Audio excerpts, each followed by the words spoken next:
This thing on? Hello. Well, if you can hear me, welcome back.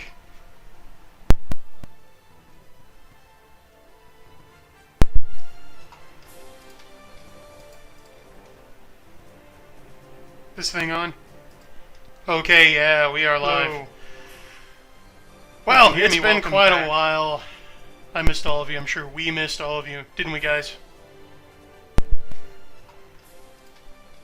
It's good to be back. This thing on? Everybody's smiling. Okay, yeah, we are live. Well, it's been quite a while. I missed all of you.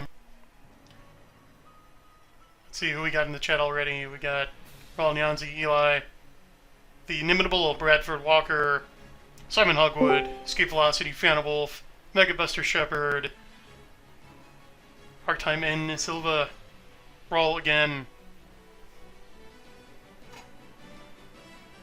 How's everybody? How's your last month been?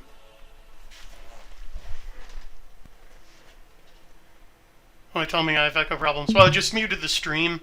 I was listening to it so I could see if there was any sound at all, so that should clear up in just a sec.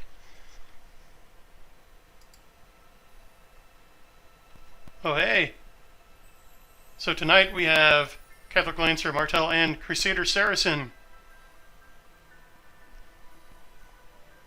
Welcome. Why don't you guys say hi? Hello, everybody. Hello.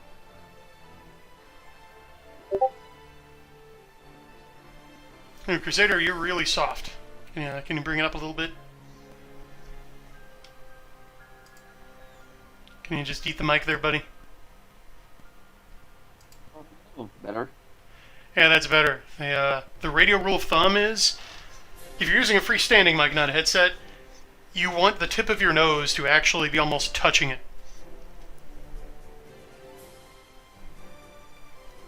So hopefully that helps. Okay, yeah, that'll be much better. I just gotta bring it up closer to my face. Yeah, there you go. Get intimate with that mic. Not too intimate. Intimate enough. So, gentlemen, how's your week been? Start with Crusader Saracen.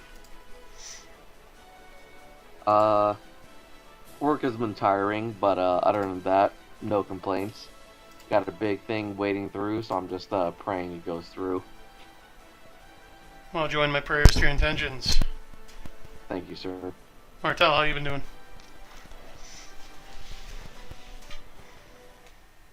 You might have stepped away for a second. Okay, CL, how you been doing? Had something of a creative writing project dropped on me at work. It's going to be a bit of a slog, but on my own creative writing project, I have finally crossed the 10,000 word mark. Oh, congratulations. 5-digit word count. And finally broke through a stubborn area that had been frustrating my efforts, and now I just get to, I gotta block out a big fight at a train station, get things rolling again. Fighting a train station, that's,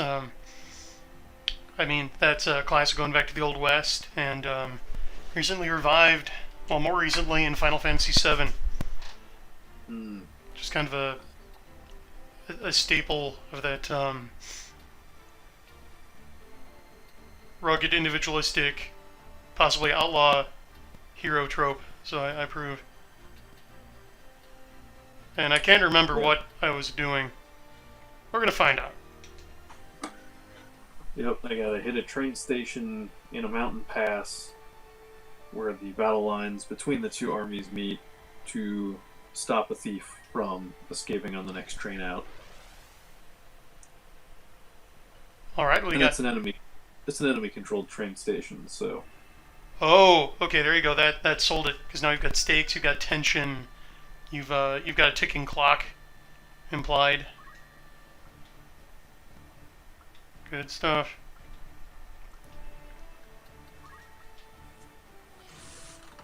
But there was a bit of talking I had to get the characters through first, and my danger, because I enjoy writing dialogue, the danger is once I let my characters start talking, I need to make a concerted effort to get them to shut up at some point so that they can actually go and do the stuff. Oh, don't worry, I'll shut him up. Drums and artillery is a good interrupter. Oh, hey. How's Also, your week been? Martel here. I was just listening to the stream audio.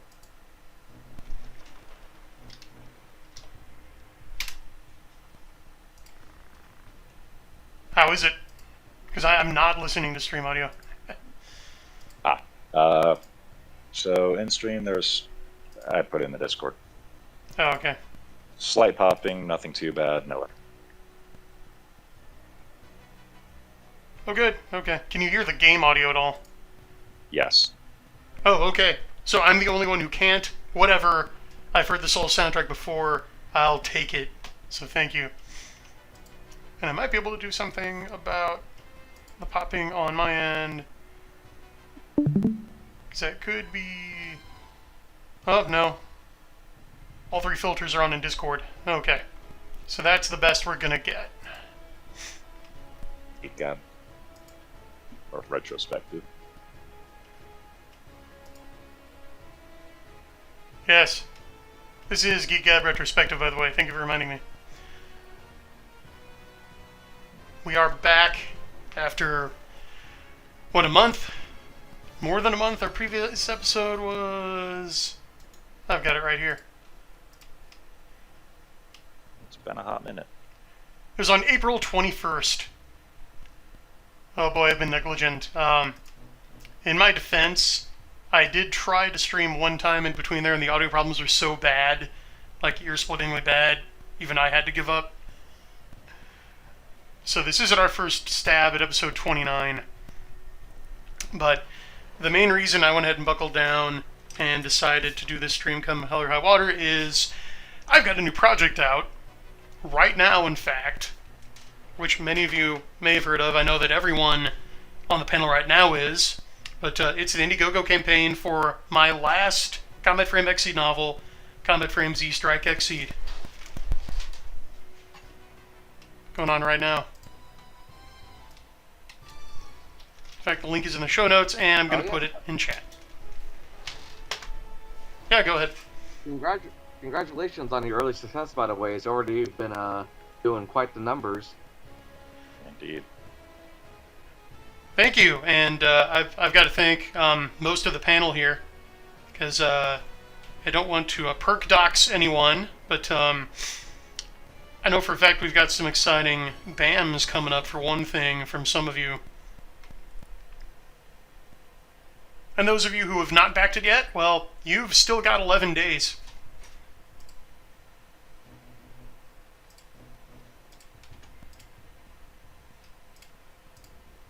I'm looking forward to when all of the PAMs are available. Yeah, I was going to ask you about that, and the chat at home as well. So I could list those at any time, because they're ready to go. So right now, so the 3D artist is almost done with the Grenzmark 1. But Ardenon has finished all of the reference drawings for the Grenzmark 1, the Gren 2, and the Gren 3. So, like, the actual STL files are getting finished at a pretty good clip. I set the delivery date as, I think, August, which would be more than enough time.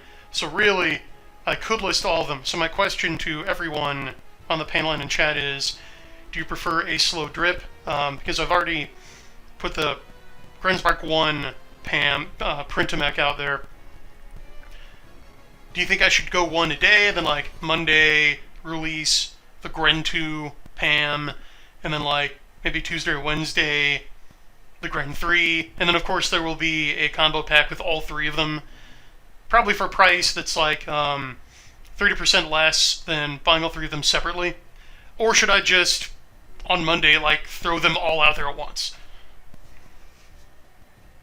On the buyer side, especially with campaigns like this, I like knowing what all of my pledge options are up front. So I'd be kind of disappointed if I like pledged for each one as they trickled out and then realized at the end I could have waited to bundle them all. Same. Also, if there's a bundle option for those of us that already have the game, because I noticed part of the price on the current pledge is the fact that it includes the game with it. Yes, it does. Which is a good touch for people that don't have the game. It's almost like a virtual starter set. Oh yeah, that's a good point. Well, let's ask the newest member of our panel. We have Pulp Archivist here. Welcome, Pulp Archivist. Good evening, folks. Tried not to cut in on anyone, so how's everyone doing? And what question am I on the spot for? Well, I was just asking the panel and the chat if, with the Z-Strike Exceed campaign, if I should release all of the Printamex at once along with the 3 Printamech bundle, or if I should do a slow drip and, like, release 1 perk a day or something, with the 3 Printamech bundle coming at the end.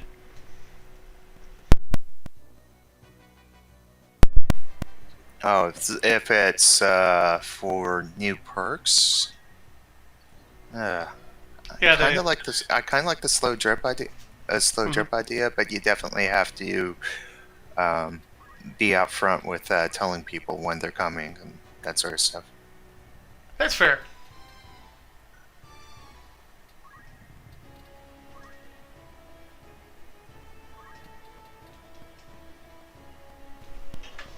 Let's see if chat's weighed in yet.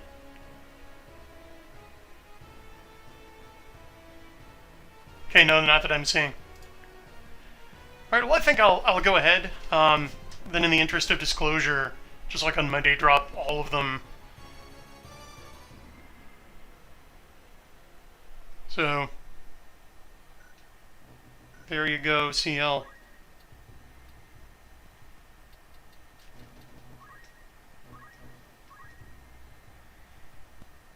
Fantastic. Look forward to seeing them all. The Grensmark one looks really good so far, and the Heat Axe designs Artnon's been putting out are very cool. He did a good job of not just doing Gundam with the serial numbers filed off for the Heat Axe. Oh, dude, you can say that again. It's not derivative at all. And for want of a better term, they look kind of pulpy. They look like something that, like, John Carter or Orlando Calrissian would be swinging around. 2 words. Reaching spike. Oh, yeah. Retractable. I'll add a third. Retractable breaching spike.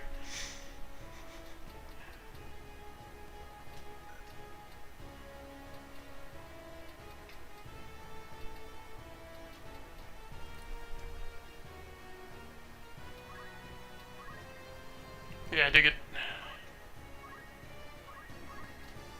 Bad player in the chat says bundle up front. Okay, bundle up front. It is. Yeah, he adds that way you're not encouraging people to wait in the future.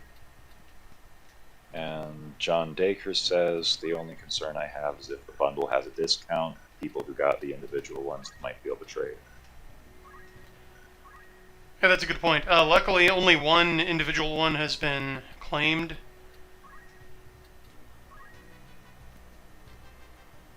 Yeah, if you know that you're going to be offering a discount at a later date, it would save you up.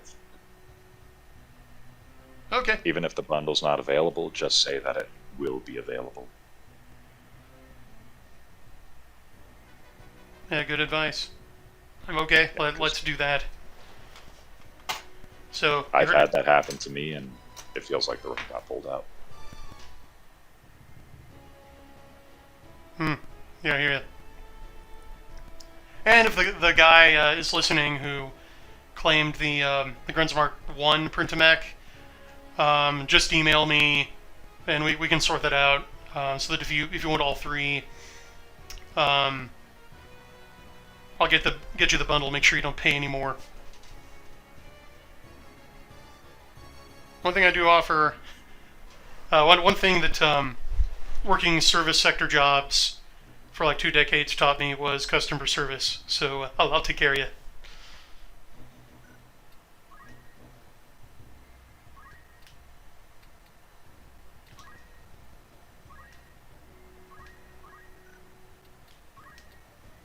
Service sector does have its advantages, or at least working it, I would say, is a necessary experience if you're running your own business. As someone whose family also works in it for a similar amount of years. You mean aside from sucking the soul out of your body? Like I said, there's downsides, but there are some valuable things to learn too. So what does the panel think of the theory that everyone should have to work a service industry job for at least a few months, like in early adulthood, just to build some empathy? Oh, I think that should be required. Absolutely. As a formative experience for young people growing up.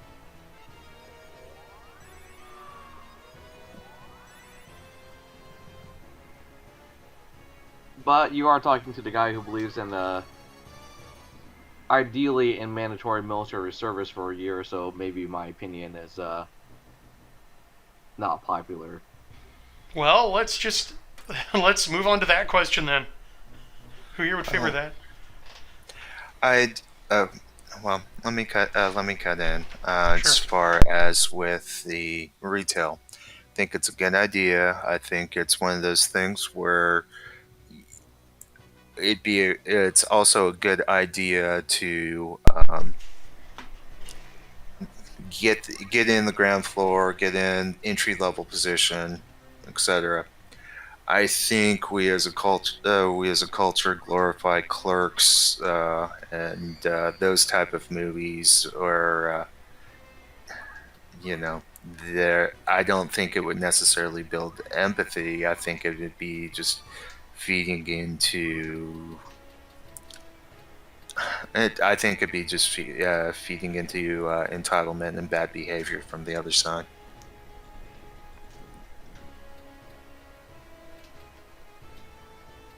I think, just speaking from my own experience, I've never worked a cash register in my life, but I don't feel that my empathy for service workers has been diminished because of that. I have worked cash register. Oh, sorry, go ahead. I delivered pizzas for a few years in college, and before that I worked at the cash register, and I will literally do whatever it takes to avoid ever working that sort of job ever again. It was bad. It did not help that I had to pay for gas out of my own pocket, and people are horrible tippers for their drivers. But it was good if I got $2 off of $30. And this was when, if you don't mind me asking? Early 2010s. Wow. Ooh. $2 in 2010s money. I'm old. I'm not that old. I'm that old. Breast and pepperonis. Yeah. As for the military thing, the problem is that there are a lot of people who are just completely unsuited by temperament to be in the military. And if they go into the military, they don't become more martial. The military becomes more Becomes more corporate or toned down, or basically focused on anything except going out and killing people and breaking things, which is the entire point of the military. As opposed to the military that we have right now. Yes, I've had actual arguments with people in the military about what a military is for. And so I was like, projecting soft power, diplomacy, that sort of thing. You actually saw this in Ukraine. High-ranking Pentagon officials were giving interviews where they said, yeah, we were completely blindsided because we thought that the future was going to be hybrid war, gray war, and that full-scale war between nations was obsolete, and it would be a combination of insurgency and fourth-generation war and diplomatic and economic pressure, and instead Russia just rolls over Ukraine with massed artillery and conscripts. And they had no idea how to react to it. Okay, but how is... If Russia is the one with conscripts and Ukraine and us are the ones who are not with it... Russia has conscripts, Ukraine has Volksturm.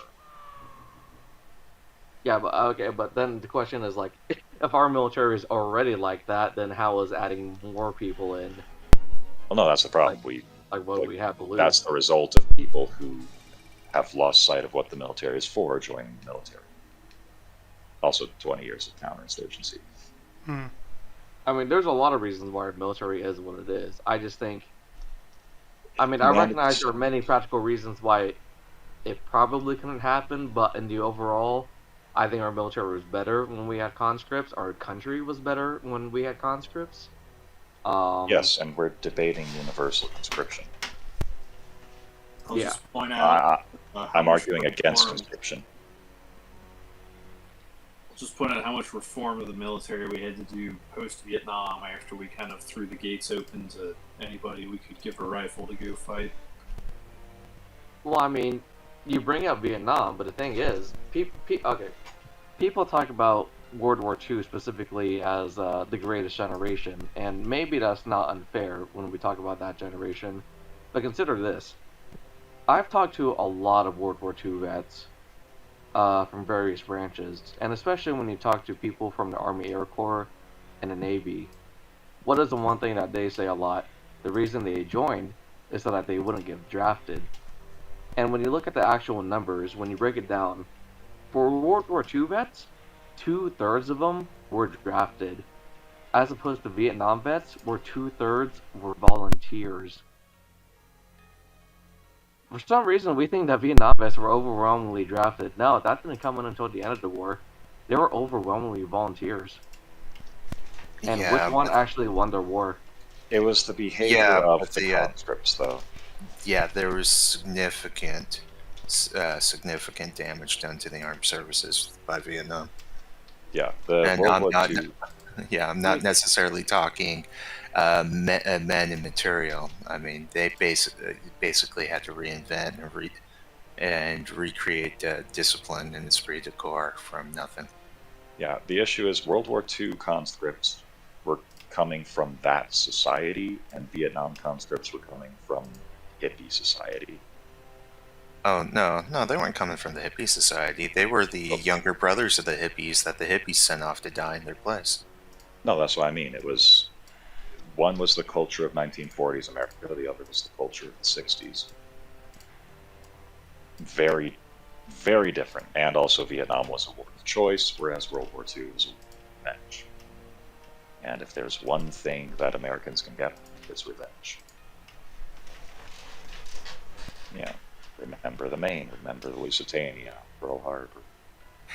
Yeah, kind of a funny family story. Both of my grandfathers served. One was a truck driver in Europe, and the other became a canine scout for the Marines. The one who became the canine scout went into war because he thought he lost a cousin at Pearl Harbor. Wasn't until after the war that he found out no, that wasn't true. Wow. They met up again. And here he is through most of the war thinking he's getting some for his family. Yep.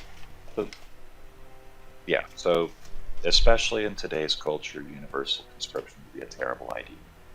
If If we had the culture of 1840s Russia, mandatory military service could work.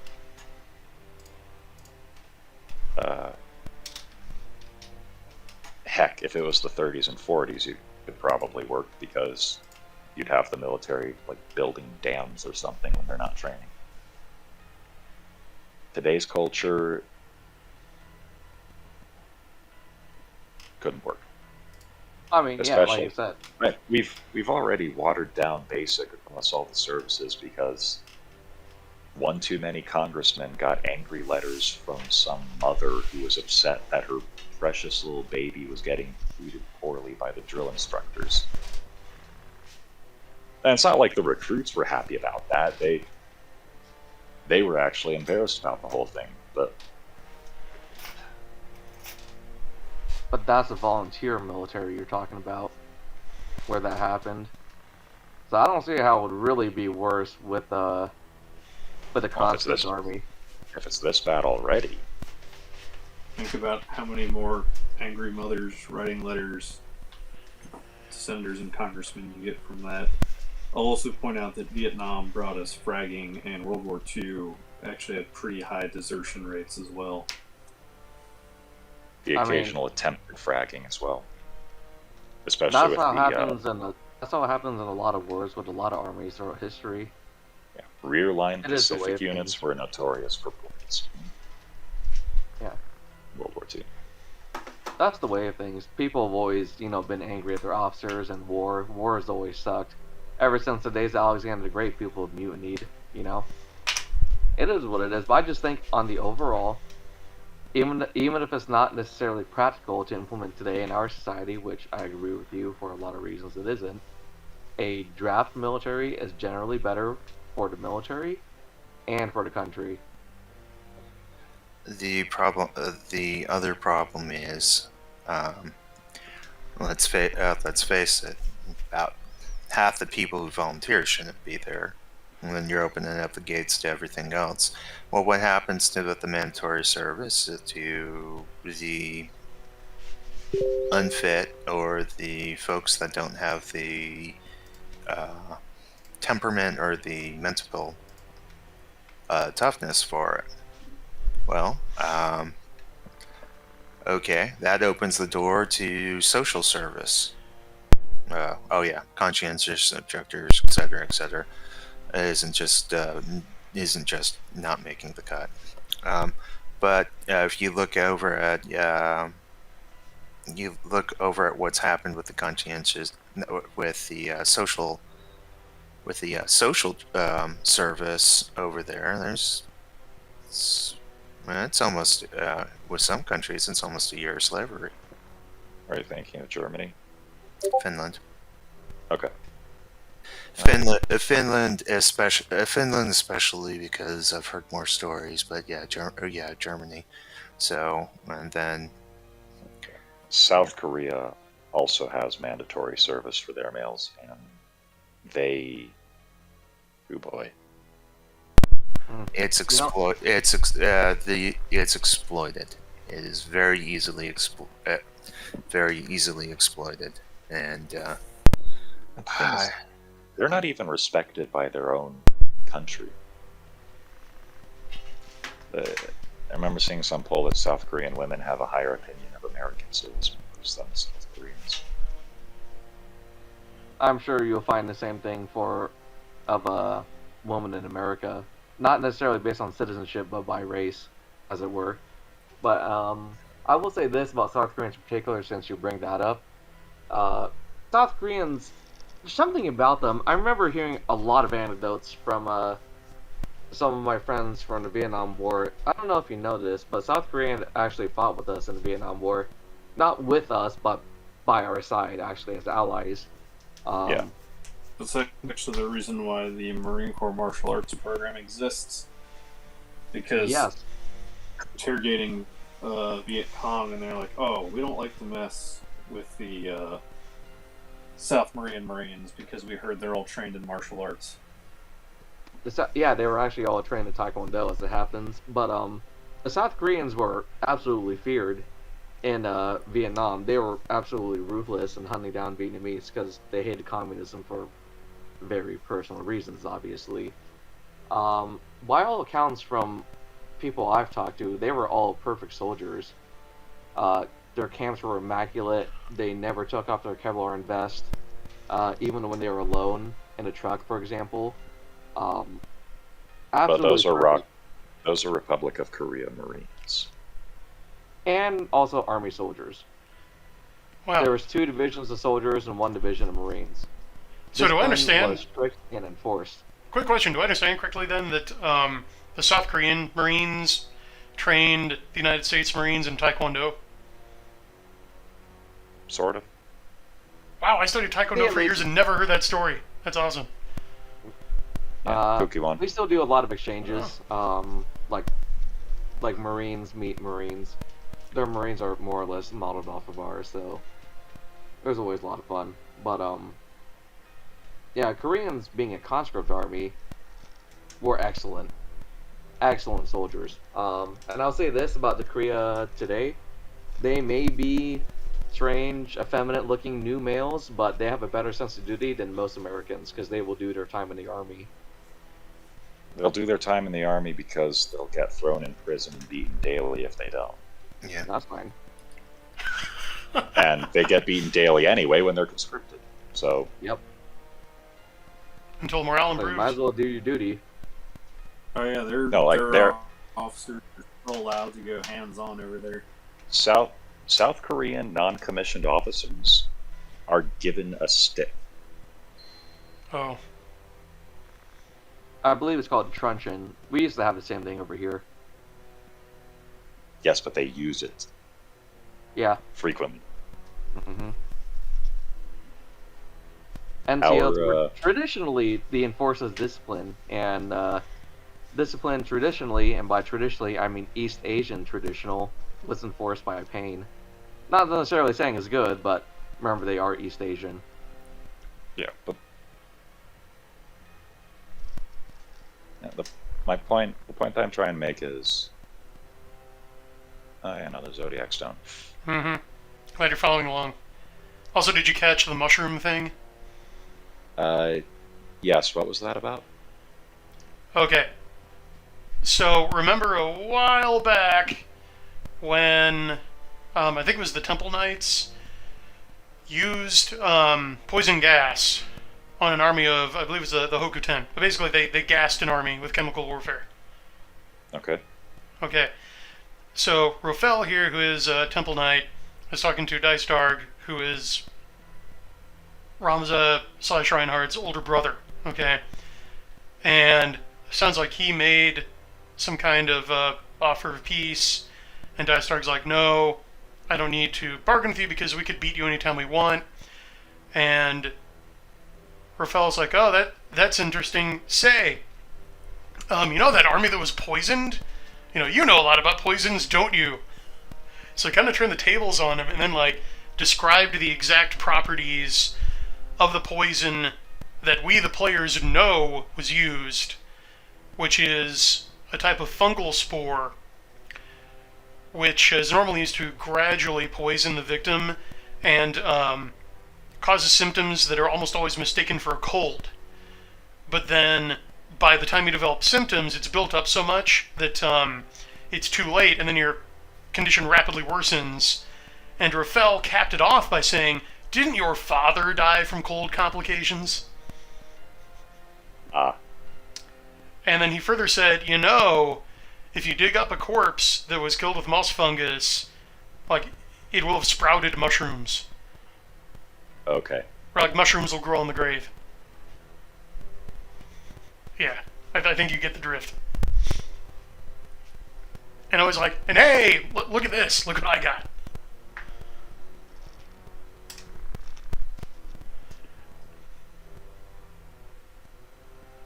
But my point about conscription, right now the problem with the military is that it's, by and large, mercenaries. After the last 20 years of inconclusive counterinsurgency, which ended in the debacle that it did. Massive failure with what cost life. I don't think anyone's actually dumb enough to think that they're protecting the country or whatever when they join up. Good people join up because they either want to make a career out of it or the education benefits. Because the only way you're making it through college is debt or GI Bill. Let's be real.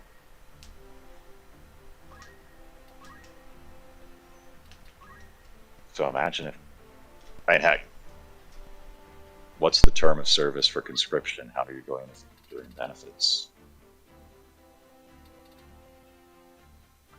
And again, right now, something like a third of all Americans are actually disqualified for military service because they're too fat.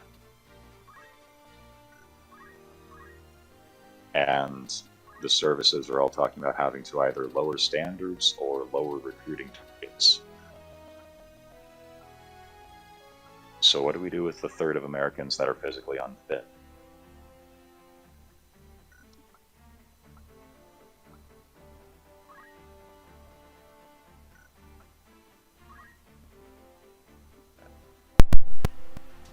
I'll stop feeding them seed oils for one thing, I know that much. Okay, so in the comments, I have to read this because it just...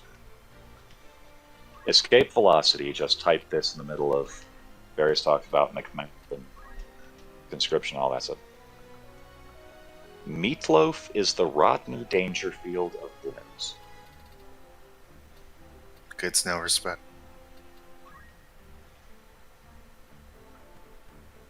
I could see I that. have no idea what that could mean.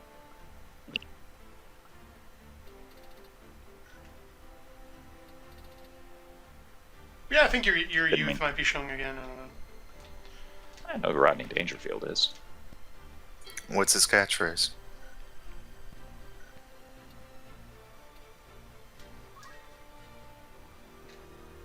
No respect. Gets no regard, no esteem either.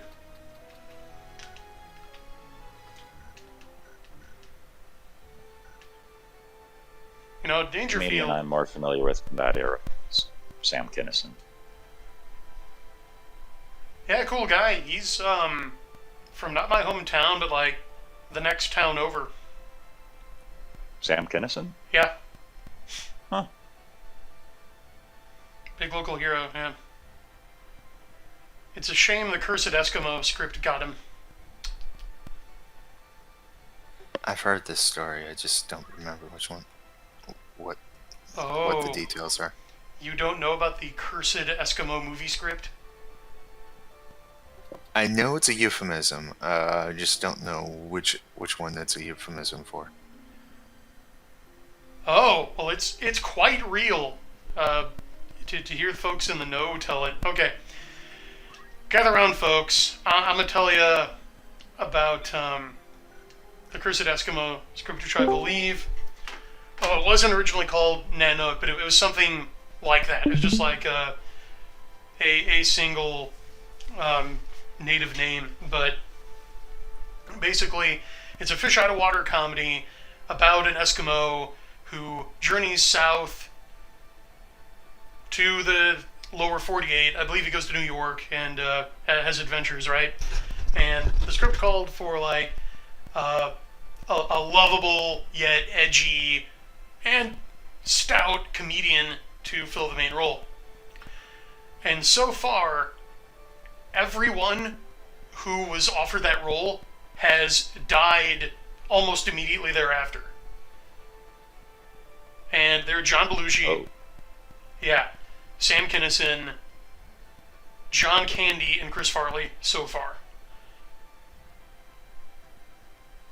Kinison had the script with him in the car when the crash happened.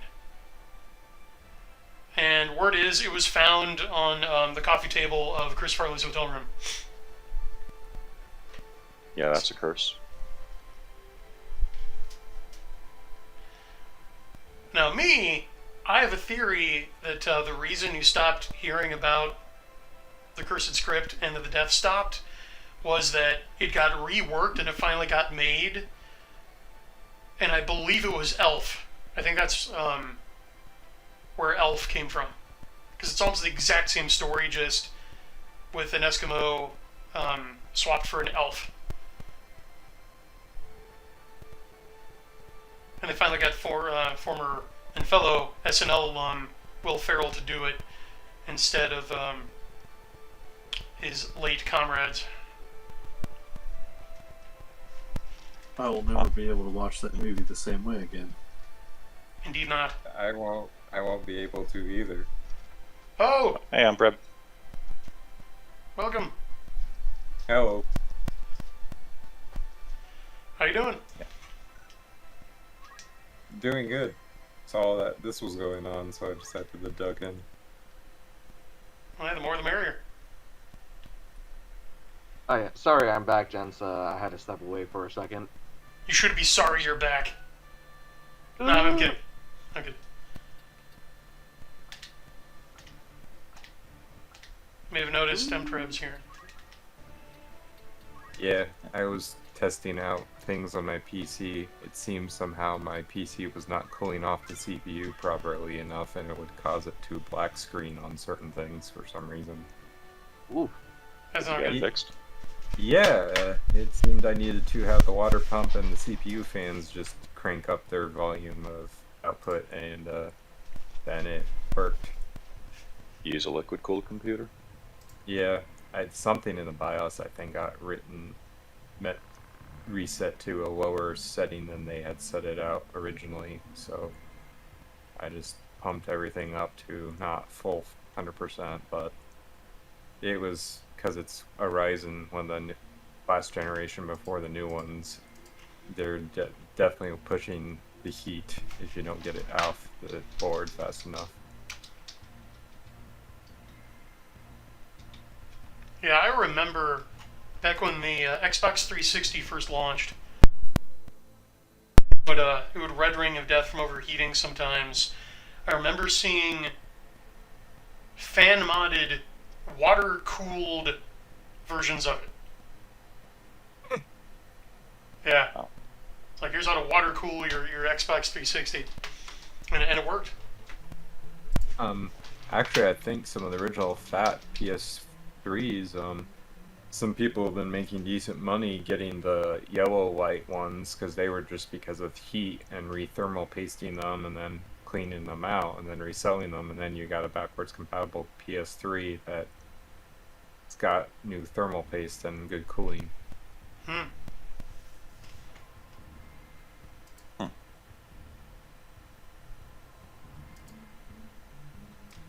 Hearing the elf story makes me think of the world's funniest joke sketch when they work in a special joke-proof environment to translate it into German.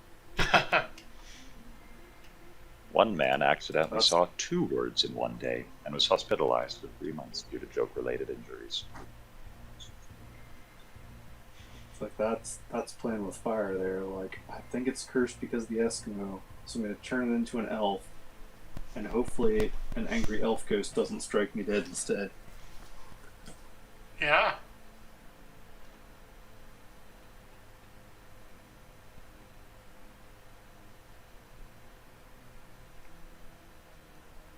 See, I'm just reading up on how to get Cloud, because I did just remember that we unlocked Cloud, but the little scamp ran off, so we got to find him. Uh-oh. Yeah. You can Other go back comedian and that I liked back Sorry. when Saturday Night Live was good. Norm Macdonald. oh, he was the last funny, like non-coward comedian. He was the guy who came up with Celebrity Jeopardy. Oh wow, he's a national treasure. Yep. We should have a holiday in his honor. I miss Norm. I really do. Weekend Update.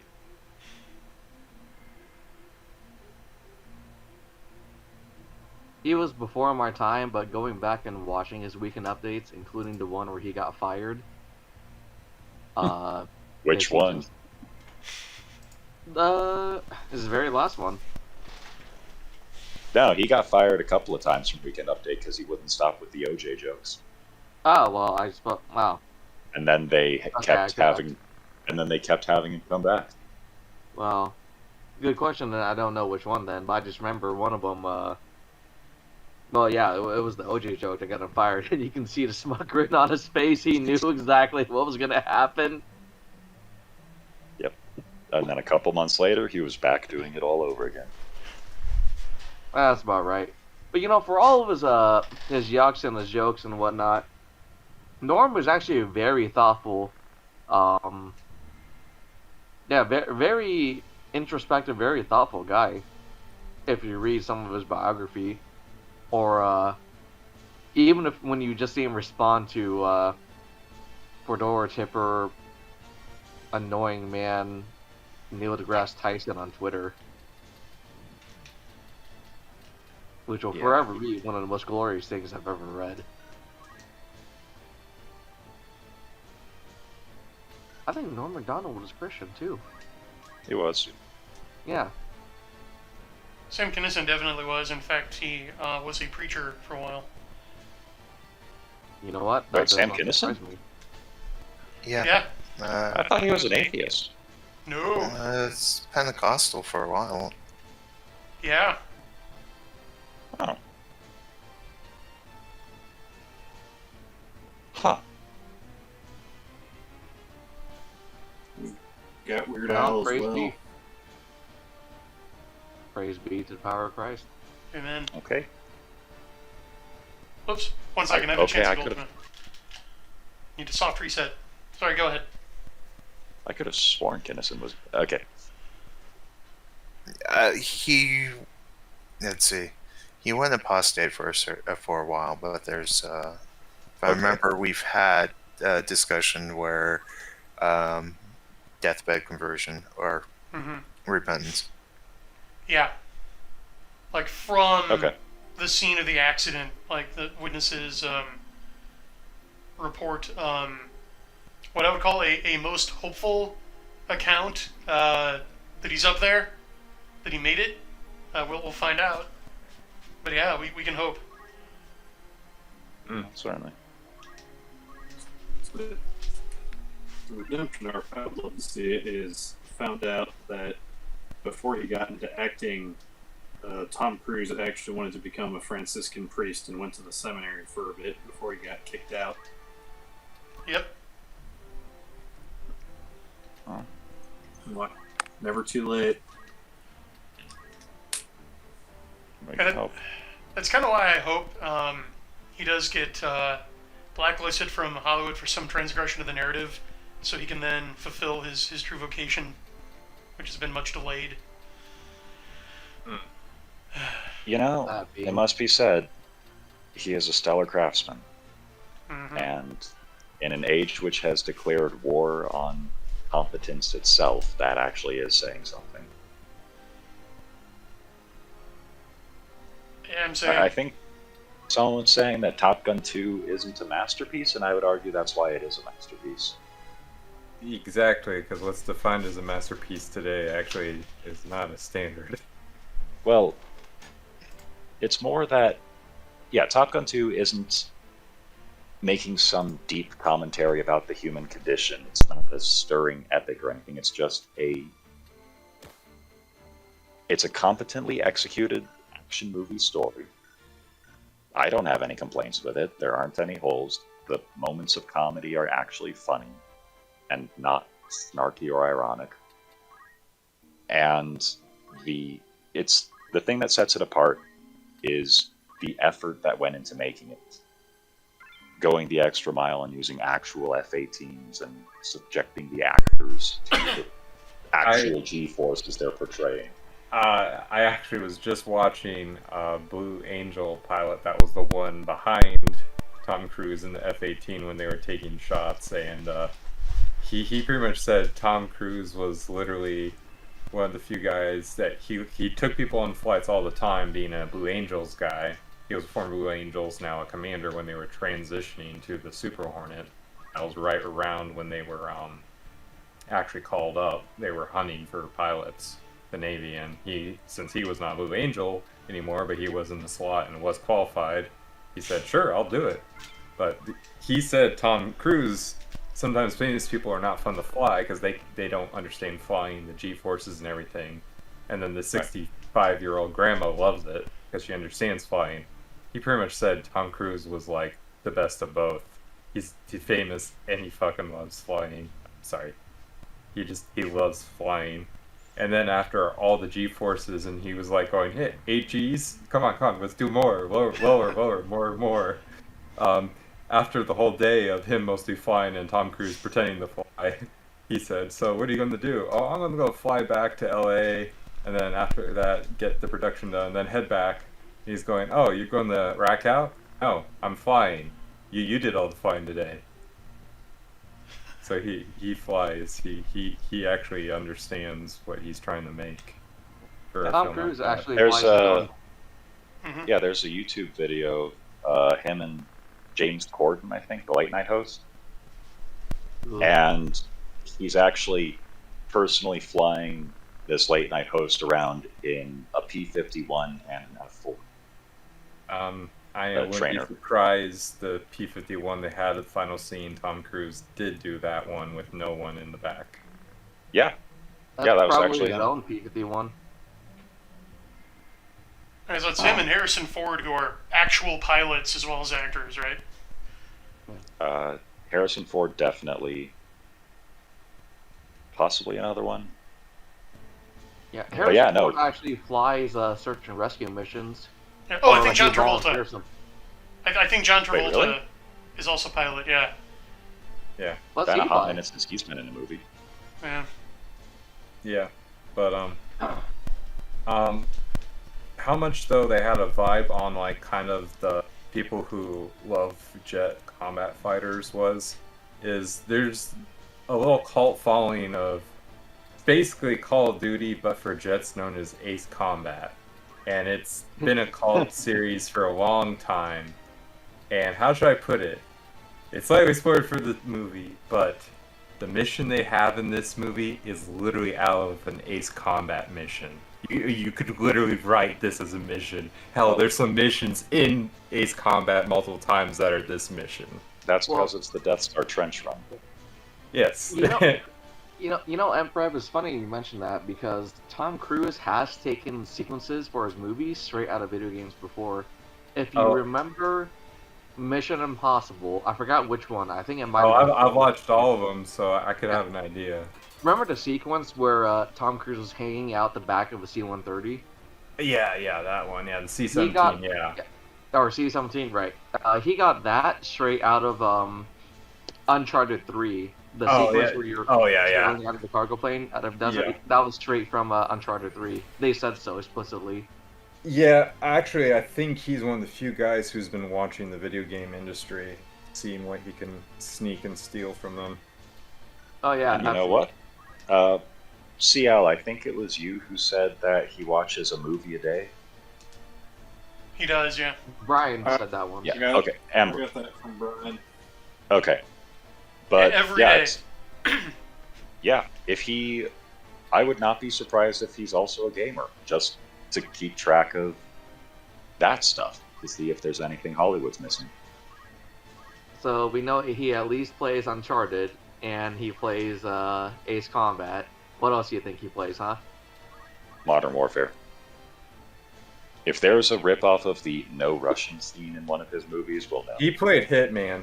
There's too many Mission Impossible sequences that Hitman's borrowed and they've reverse borrowed back. Like, there's too many things between the Hitman games and them reverse stealing back in some Mission Impossible sequences, particularly some of the new modern ones. I'm like, that's out of Hitman. And once again, I would say that's to his credit. That level of craftsmanship and detail, he knows how to make a good movie. Okay, let's And that's turn about into some of a it. normal Geek Up episode. Okay, I've got to play devil's advocate here. I've got to rep here. Yes, Tom Cruise is a consummate craftsman. Yes, he's a movie star. He's the last real movie star.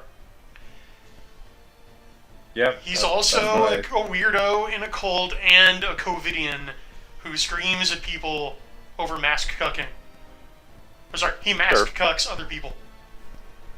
Yes. Those are the facts. Just gotta say. Which is why He lives in LA, right? Yes, right. he does. Tom Cruise is nuttier than squirrel shit. We know this. Yes, 4chan has said many things about him being nutty. But Wasn't always squirrels with that doesn't detract from just making good movies. And Top Gun 2, there's nothing political about it, except maybe like the U.S. military school, but you'd expect.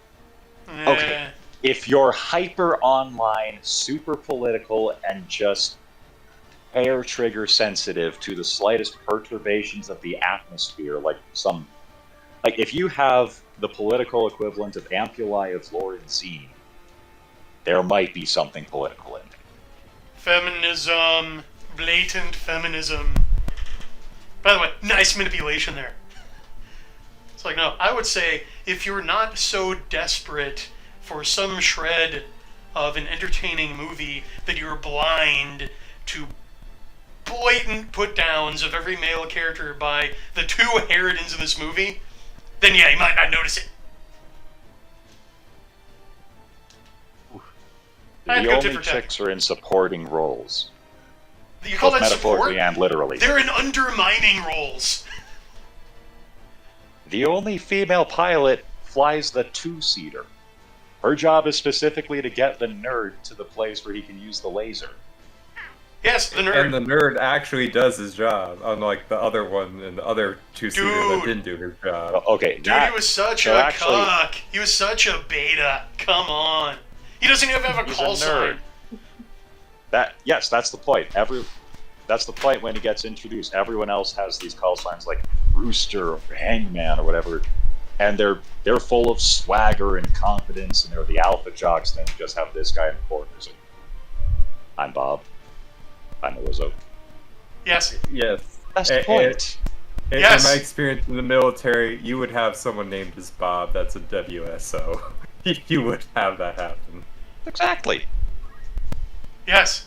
We're saying the exact Honestly, same thing. I'm just pointing out it's I'm propaganda. more impressed with how they did the dynamics between Hangman and Rooster. They actually managed to. Oh, yes, I do agree with the propaganda part. Yes, that was great. It is. But, I mean, how are you going to We needed to show the vaguely brown, sassy Lieutenant Girl Boss McMahon Jaw literally put the white guy beta in the back seat. That is what the message was. And did she have to be in every shot? True. Every shot where she's flying. No. She's in like every shot. Like the classroom, like anytime, like almost any scene with Tom Cruise, it isn't with Jennifer Connelly. Like she's always like off to the side, usually not center frame, but like there's always a mugshot of her.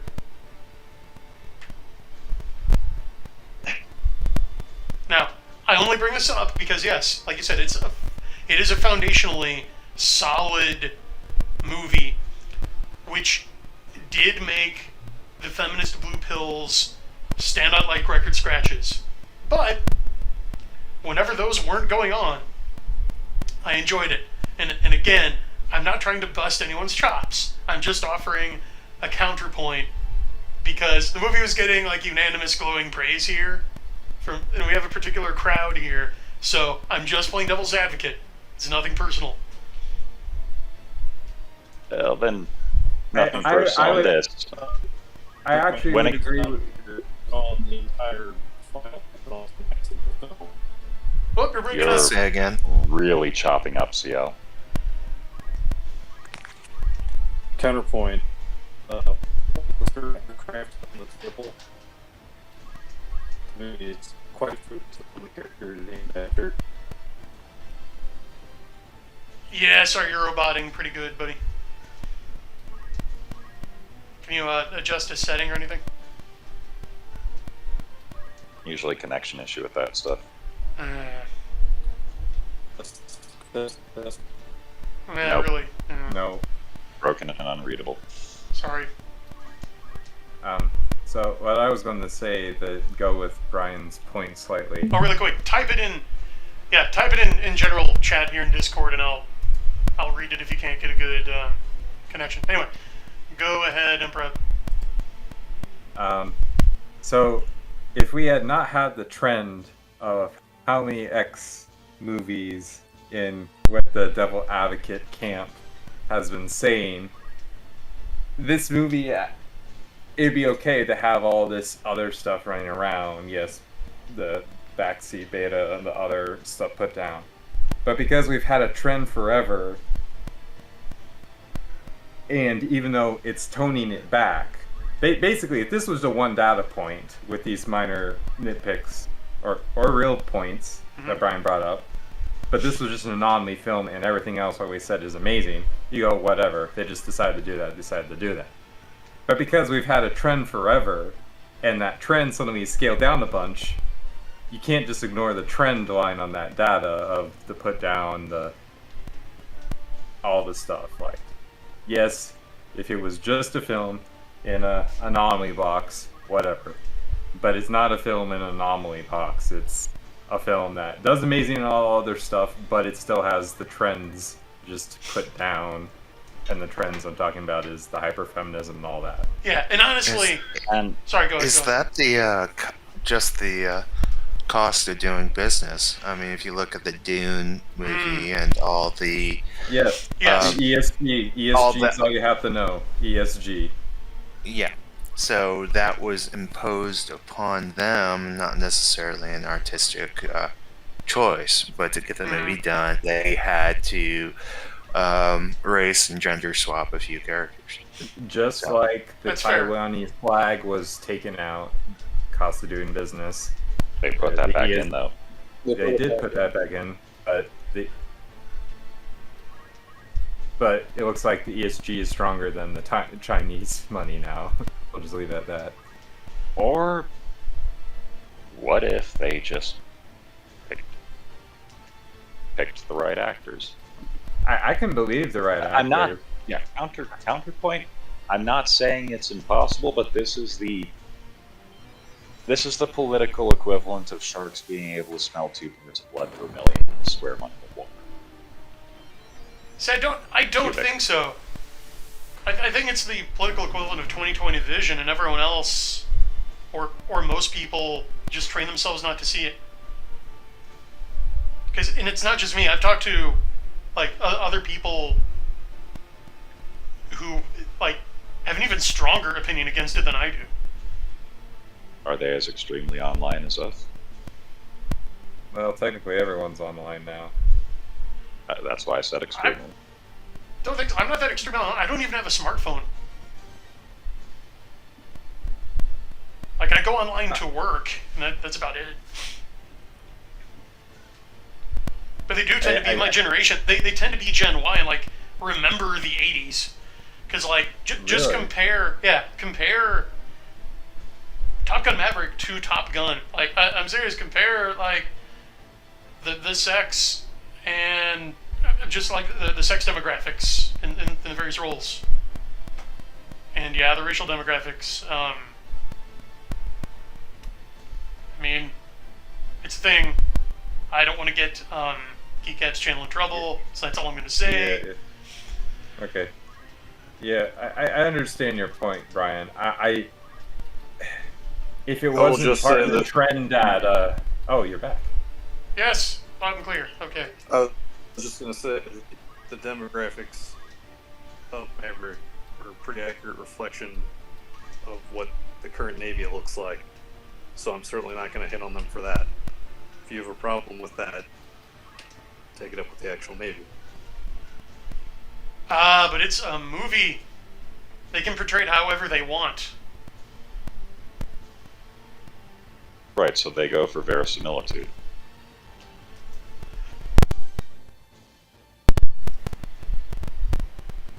Just saying.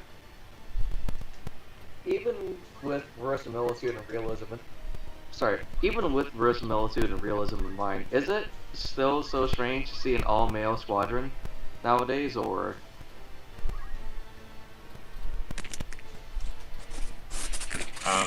It is. I have Yeah. seen one that existed briefly. I mean, and that's fine, but we just got done talking about, well, like, frankly, roasting today's military, so I would say yes. And it sounds like people agree Right, with but me. this is trying to be an accurate portrayal of today's military. Well, yeah, accurate in a good light. Yeah, propaganda. I think that, yeah, I think that leads Yes. into Brian's Yeah. point. This Exactly. is, the original Top Gun was pro-military propaganda. This is also pro-military propaganda. There Yeah, is no political message beyond look at the military. The Navy is cool. Well, there is. Like, there's definitely a feminist message. I'm not the only one who's pointed it out. Like, look, Phoenix. Okay, I can get over Phoenix. She wasn't that bad. But what I found really off-putting was Jennifer Connelly's character. And normally, I'm a huge Jennifer Connelly fan. Like, go back and read my casting call, Dreamcast for Nethereal. She's in there. Okay, I've loved her since Phenomenon by Dario Argento. And she's just doing her job. And she was doing a great job playing a bitchy, undermining, resource extracting, ball busting Harridan. Like, the first 3 things she does in the movie are trick Tom Cruise into having resources extracted from him, humiliating him, and then having him physically thrown out of a bar Wild West style. For him to walk away, sad Charlie Brown music style, into the background. And it doesn't get any more overt than that. It's comedic. I didn't laugh. Like, why would you laugh at that? How's it funny to see the hero, like, emasculated in front of a room full of Okay. his subordinates? Fine. Switch the sexes. Does it still work? Wait, are you saying that sexes are the same? Like, No, like switch Jennifer Connelly with a male bartender. Let's make it an old friend dynamic instead of old flame. Does it still work?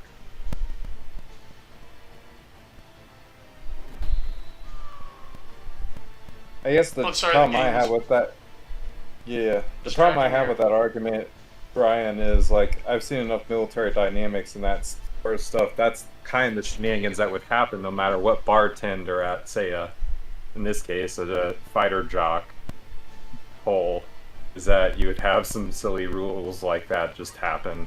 Yes, I That's- know. That sign and that bell are posted up in every boat club I've ever been to. It is a honored tradition. Yeah, that's what I was expecting. Like, I understand what you're getting at, but some of this stuff is just arcane stuff that military and other stuff, it wouldn't matter who is. It's these traditions happen. They've been around. Like, they're referencing more of the Like tradition. the no cell phone on the bar? Yeah. Yeah, that's the thing. How can that be an old tradition? Well, the tradition is no covers on the bar, but I've Ah. seen some places will amend Yeah. that to also now include phones. Okay, and Maverick wouldn't know that? Well, at this point, Maverick's kind of just like, he's like kind of in his mind right now, just trying to get understanding what's going on, because like he blew up the Dark Star, then they basically said, hey, we're hiring you for this shenanigans. And then he's hiding from Rooster and all this too, so like he's not caring about the phone thing. Found out about Also- Rooster, talking to Iceman, a little bit distracted. Knowing about the rule has also, fortunately nobody caught me, but like, I've known about these rules. And then I've, after the fact, been like, oh crap, I had that sitting on the bar the whole time, I'm glad no one saw that. Yeah.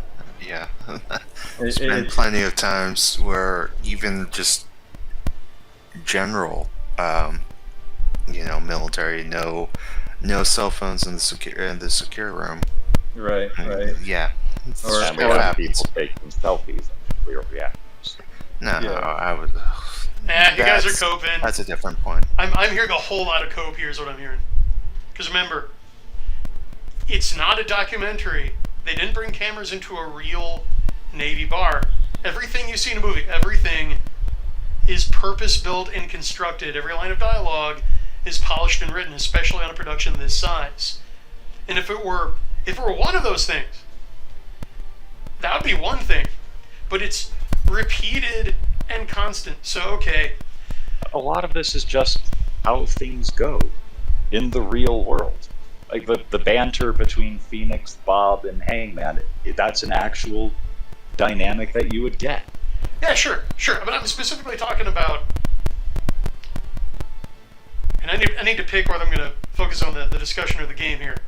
But specifically, the male and female lead roles, okay, arguably the two most important.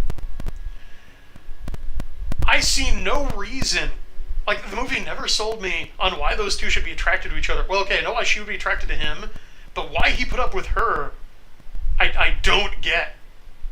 So she's a single mom. She constantly snarkily undermines him. Like she's constantly, like not just teasing, not just making fun of him, but like the scene on the boat, you're like, oh, like you're a sailor and you don't know how to sail a boat. I'm like, come on, that's just a dumb question. He's an aviator. And again, any one of these things, taken individually, okay, I can let that fly, but I don't know. I just think it shows the degree to which, like, I agree. Yet again, yeah, that's the real world. A world in which male and female dynamics have deteriorated to the point where we are dangerously below replacement levels. Half of all marriages end in divorce. Like, that's not what I want to see. Like, I go to a movie for escapism. I don't go to a movie to see real life unless I'm like watching nonfiction. And the scene where he's down in the dumps and she encourages him to get back to it after Iceman dies. Okay, that's great. That's support. You're right about that one. But on balance, I found the character grating. Like, I didn't see the chemistry.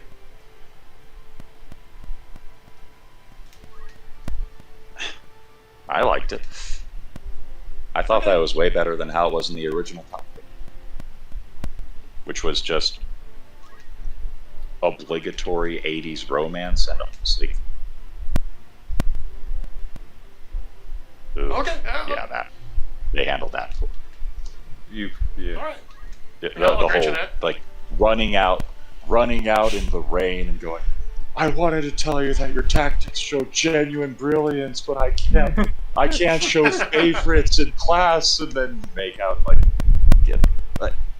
the 80s cheese. That was the weakest part of the original Top Gun, was the just obligatory tacked on romance. And it's not, and they could either just gloss over it and pretend that never happened, or do it this way, which makes sense. Okay, and Chad is saying that I'm going a bit too hard. So, yeah, I don't want to give the wrong impression. I did like the movie. I like it better than the first one, in part for the reasons Martel just mentioned. So, yeah, just wanted to get my reservations about it out of the way. It's really only those two. But yeah, why don't we shift gears to talking about what's great about it? I'm sure we could fill a lot of airtime with that. Who wants to go first? The actual planes and pilots. Yeah, tell us about that. They used actual planes and pilots. I We went over this.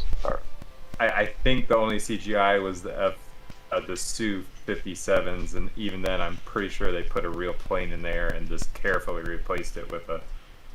Well, that one maneuver the Su-57 did, where it spun Cobra, that was Mid-air CGI. ballet.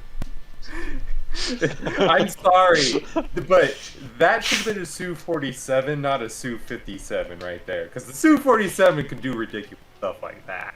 But I'm not sure a Su-57 could do that. Well, as far as I know, no one really knows about it. the Russians aren't fielding them in this war. Like, Well, they have no point to, like... yeah, it's an air superiority fighter. They blew up 90% of Ukraine's air force. Yeah. And anything they need to do, like the F-35, they just have shown they prefer cruise missiles. So, I don't know. I still am amazed they never did go farther with the Su-47. And the other thing they did Mhm. for the fighting, like the opponent that you're facing, which is also something they did in the original Top Gun. They never actually say who it is we're supposed to be fighting. From the context clues, it's probably Iran in this case, since Iran actually has F-14s, Yeah. nuclear. But they never actually go into it. And the enemy pilots are, in both films, have always been black jumpsuit, black visor. You can't even figure out who they're supposed to be from the ethnicity. So it's not even foreign policy agitation. It's just the Navy's cool. They're fighting someone for some reason. Yeah, that really came across. What? That really came across. It was well done. I think I mentioned this, but there are actual funny parts of the movie. That I went to see it with a friend, and he was laughing out loud along with the rest of the theater. This is the second time I saw it, so I was laughing internally. Yeah, does anyone here yeah. know what the enemy pilot was signing to them in that one scene where they were waving to him? I know, actually, I'm not sure I would know, since that's way out of my wheel department. CEO would know better. But I would think they might have actually taken real signals and just changed them up. But, like, one thing I heard from one person about, like, hand signals for, like, more like, say, like, out of the books of, like, say, the Galaxy's Edge for, like, soldiers and hand signals, they really are just whatever you make up for your unit. Not the same, quite the same for combat aircraft. But you could basically say they just took something and then rearranged them / whatever, and that's why that scene was so funny. Of them just like going, "What was that? I don't know. What was this? How about that? I don't know either." And they played the tension off really well too, because the enemy was still not sure exactly who's in that plane, but they were very sure they did not want the plane to do the thing that Maverick did anyways. Yeah. It's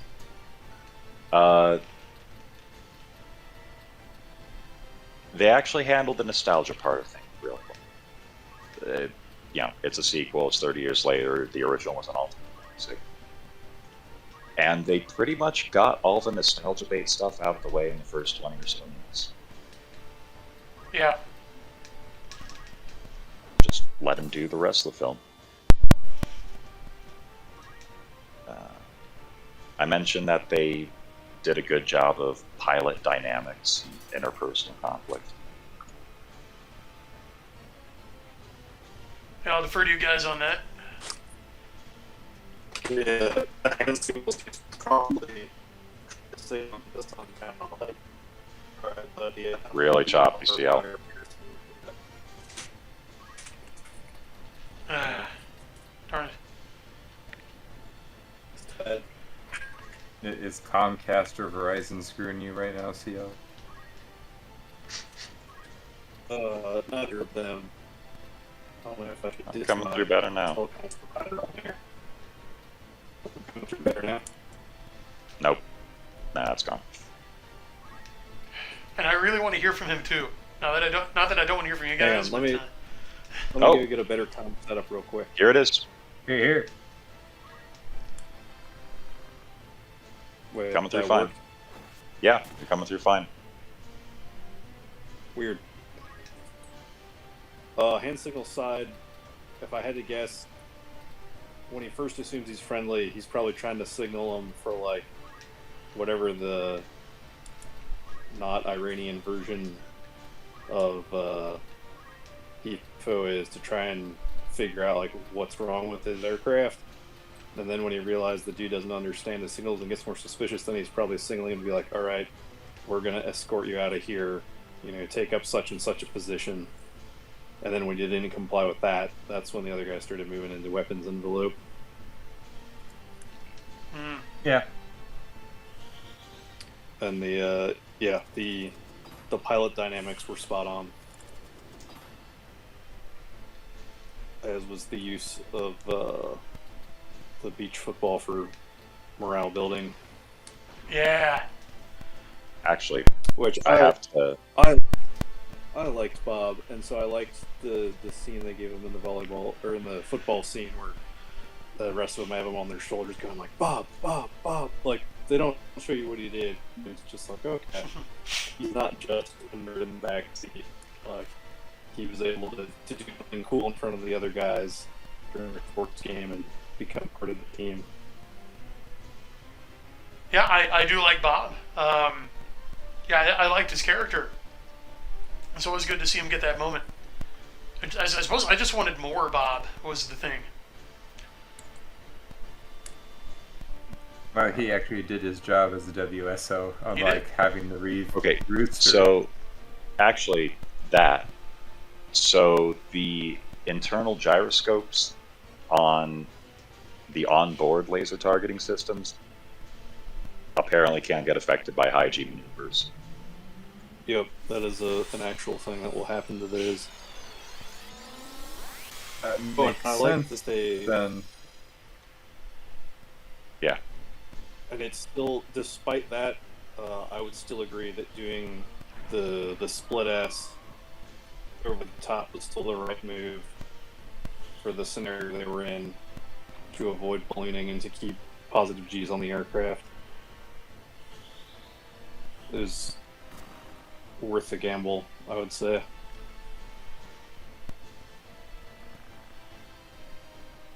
But I also liked how they gave some nods towards the origins of the different characters' call signs. Thought those were handled with verisimilitude. Okay, they never Hangman. explained Phoenix's, but Yeah, Hangman's helmet was super cute. I like that touch. yeah. Actually, I've got to say, I actually really liked how they handled Hangman. Well, Because yeah, normally that sort of character, pretty arrogant, kind of a D-bag. Most movies would have gone for just making him completely intolerable and some sort of comeuppance. No, this movie actually nails. He is arrogant, douchebag, completely intolerable, and also really, really good at his job. So here's the thing, since I just rewatched the original time and showing it to the wife. So Hangman and Rooster is basically a dynamic from the first movie reversed in a way, where Rooster is the conservative, cautious by the book one, and Hangman is the aggressive one that'll leave his wingman hanging, go pursue the goal.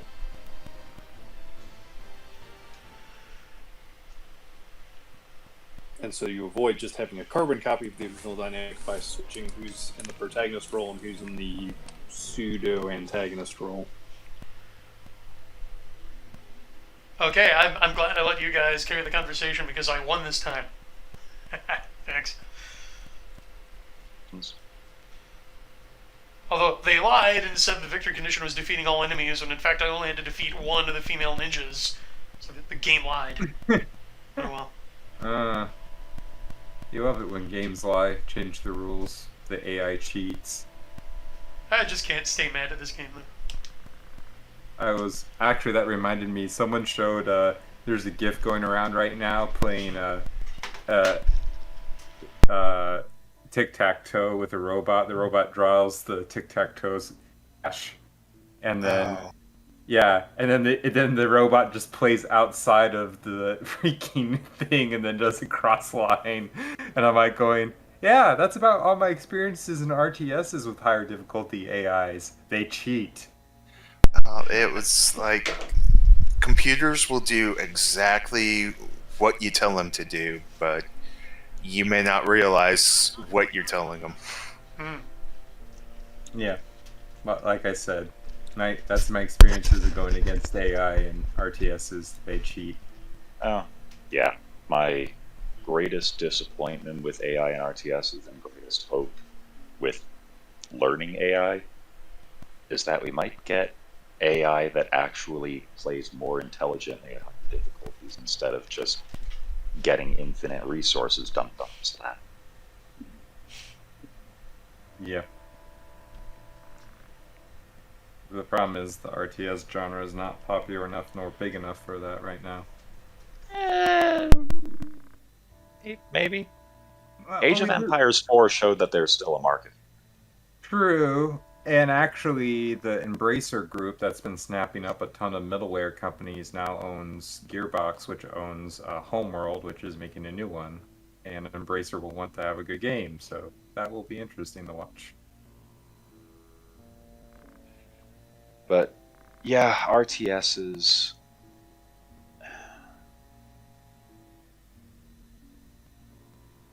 Again, all of these quotes popping up in the dialogue. Bloody Angel, to use the ultimate power. Quotation marks on both.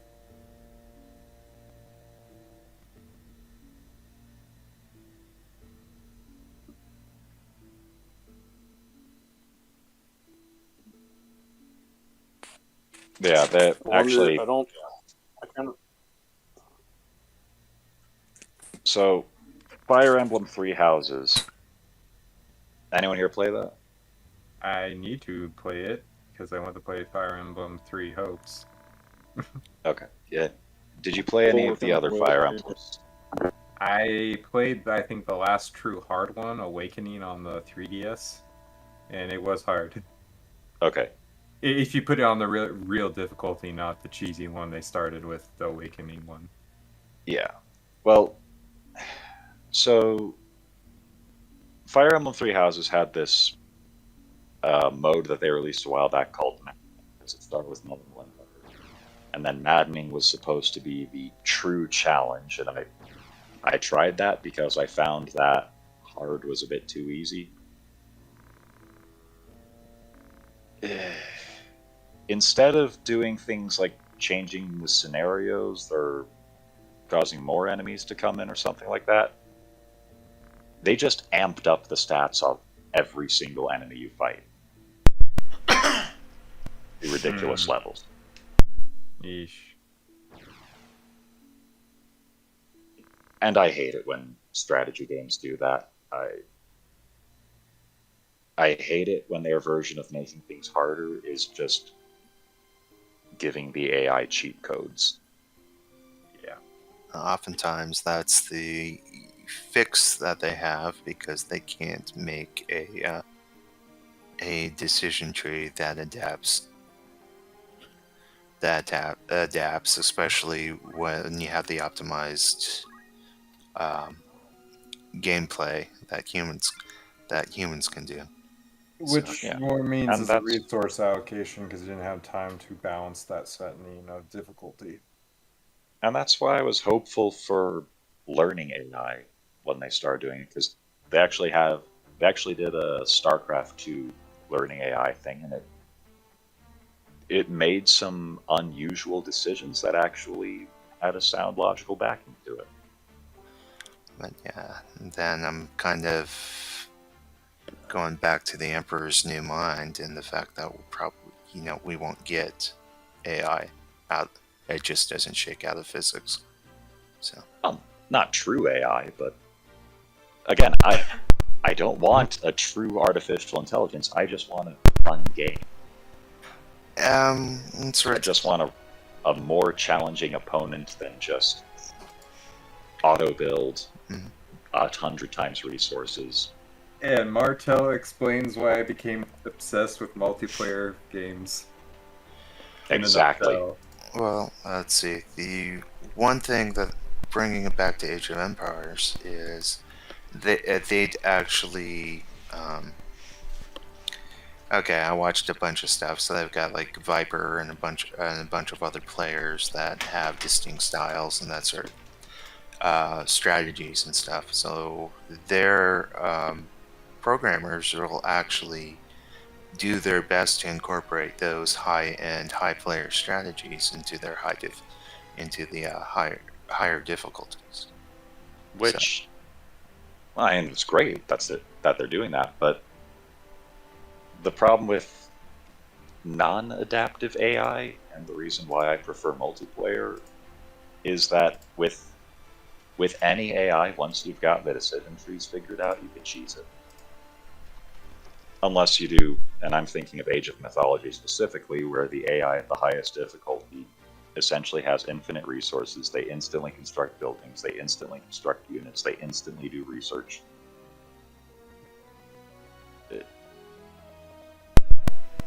It's just not fun.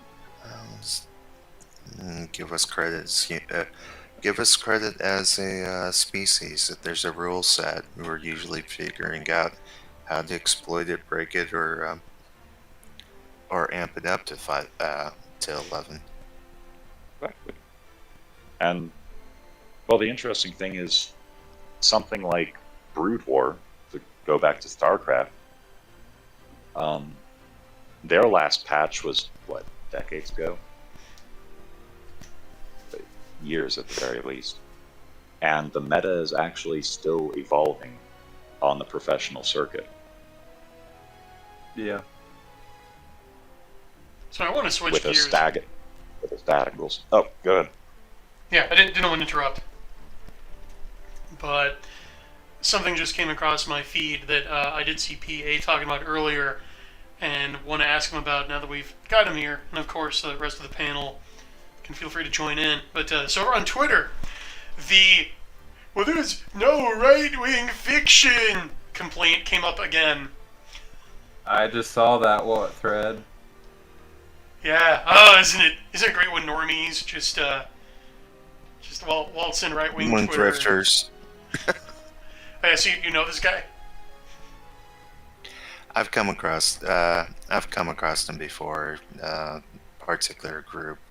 So yeah, it's why I've kind of been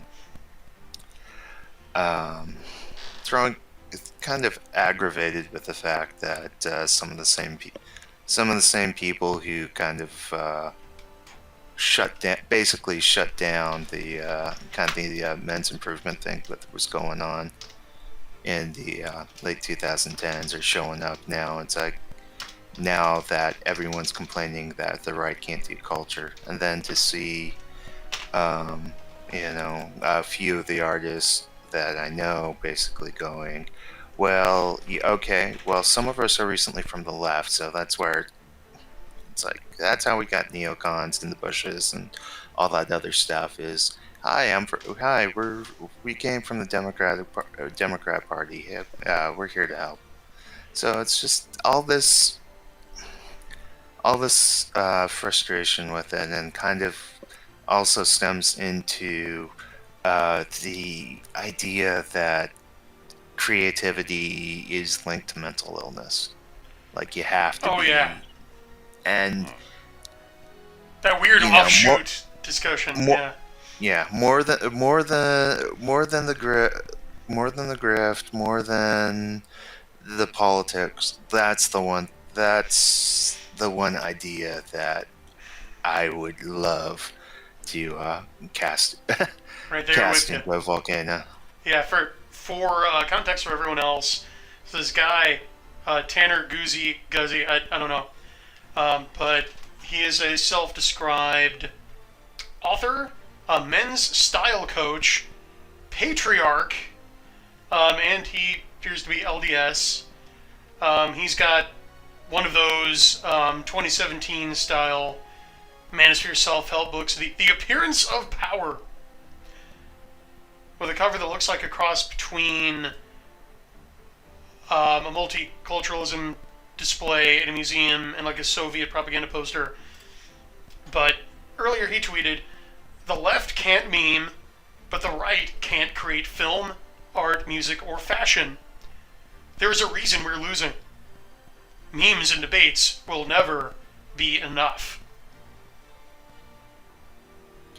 That last part, face value, I have no problem with. It's just getting into the rhetoric beforehand. Yeah, I would like to agree with that, but the problem is there's certain people I know who have money who would find, say, people like Jason Onspach and Nick Cole and just literally write up, just like Nick Cole and Jason Onspach would just hand them like the rights to a movie if they were the right people. And I know explicitly one name I won't mention here just to keep it from getting too political, but him and the guy who backs him will never give Jason Onspach and them the money, even though they're quote right wing, because of what Martel or Pulp said earlier about they're not quite what Pulp said. They're not, but they come from the origins sort of what talked about. So yeah. So I crowdsourced one of those lovely collages of just new pub, like conservative and libertarian and dissident book covers that often float around in our circles on Twitter, and just quote tweeted him and told him, look, there's a veritable ocean of conservative fiction online, and like the fact that you guys don't know about it just proves my point that it's not about volume, it's not about sufficient quantity, it's that the people in charge of promoting books and making film and video game and TV adaptations out of them hate us, and they're actively gatekeeping. I'm going to quote you. Okay. That reason is paid saboteurs. Well, I've seen something like this happen. I've seen something like this happen with video games. One of and kind of an associate of our group had done this a couple times, where he'd go say something incendiary about video games, and the waste of life, you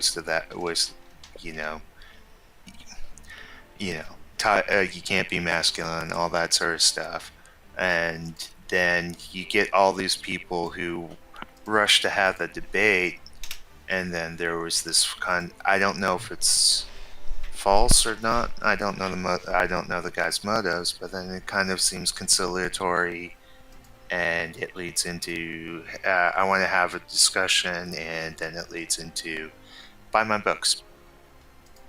So I've seen something happen. So it's trying to figure out. Part of it's trying to figure out which grift is it. And oh yeah, right now. By the way, in case you just joined us, buy my books. There's a great chance to do that right now. Well, because through my currently ongoing Combat Frame Z Strike Exceed campaign, you can now get all 3 S-Series ebooks. You get them with every single perk tier. So, huge deal on those. Also, thank you to the lovely listener who backed the campaign during this broadcast. I would encourage anyone out there who's hearing my voice right now to follow suit and do the same. But anyway, the point is, I've never made any bones about my business, right? I don't go out there and claim that listening to me is going to make you lose 50 pounds, get a girl, fix your T levels, right? I'm just out there, one, wanting to entertain people first and foremost, and second of all, pointing out that, well, material cooperation with grave intrinsic evil, however remote, is still a cooperation with evil. I mean, that's all I'm really saying. And I'm not trying to roast this Tanner guy. I'll give him the benefit of the doubt and assume he honestly hasn't heard of like John Delarose or David Stewart or me or heck, even Nicole or Jason Onspach, but that in itself is the problem. It's not that we're not out here producing works. A lot of us are super prolific. It's that we're actively being blockaded. Like, there is a silence campaign on. If you want to see something enlightening, Boys. If you're ever able to get a hold of the print editions of John Wright and Georgie Lamplighter's work back when they were published by Tor, Oh yeah, I've look got at the 'em. dust jackets. Yeah. See how much, like, the literary press at the time was gassing them up and promoting their work and saying, like, this is a voice comparable to Zelazny, etc. Mm-hmm. And, like, how, you know, even for mid-list authors, like, they had the backing of the publishing industry. And then, like, the moment, you know, John converted and, you know, promoted his Christianity, how quickly the publishing industry dropped him. But, like, there were no institutional allies on his side to swoop in and pick him up and be like, this is our guy, he does great work, Yeah. let's keep putting blurbs on his dust jackets. That's Like, really it's, it. It's infuriating. Yeah, that's the point, dude. I can give you an inside look at the other side of that coin, because I did have one fairly sizable conservative host approach me a couple years ago as a result of one of these Twitter threads. They're like, "Hey, we're out here, we're producing content. No one has our backs," or like you said, saying, "Hey, here's our guys. We're going to signal boost him." So like, he invited me on a show. I recorded an episode with him, and he just never aired it, and has never returned my emails or private messages since. Just total comms blackout. Because I'm convinced in the course of our conversation, it became clear, he realized, oh, well, wait, you're not just a low-tax liberal who wants to discuss his favorite Democrat policy from 2008. Like, you're a serious Christian revanchist. Shut it That's a down. fun word. Thank you. Revanchist. Ugh. Yeah, no, I Also wouldn't call accurate. myself that, but I would hand ammo to people like you so you could keep doing what you're doing. Fair But enough. yeah, You already no. have. Yes, You know what you yes. did. You know what you did. Yes, I've handed over equivalent of javelins, we'll leave it at that. But, Except they Uh, work. Anyway, it doesn't take a 2-week class like to learn how to use it, and I've got the batteries, so we're good. yeah, batteries. But no, yeah, the big thing I think, whoever is watching or eventually does watch this down the time, whoever you are, solo person in the ether of the internet, is that the active people against is not the obvious people.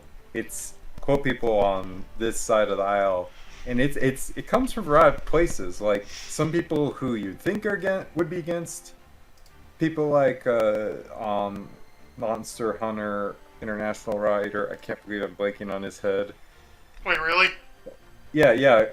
Nobody really, help him. He's got to remember this on his own. Yeah, no helping on me speaking.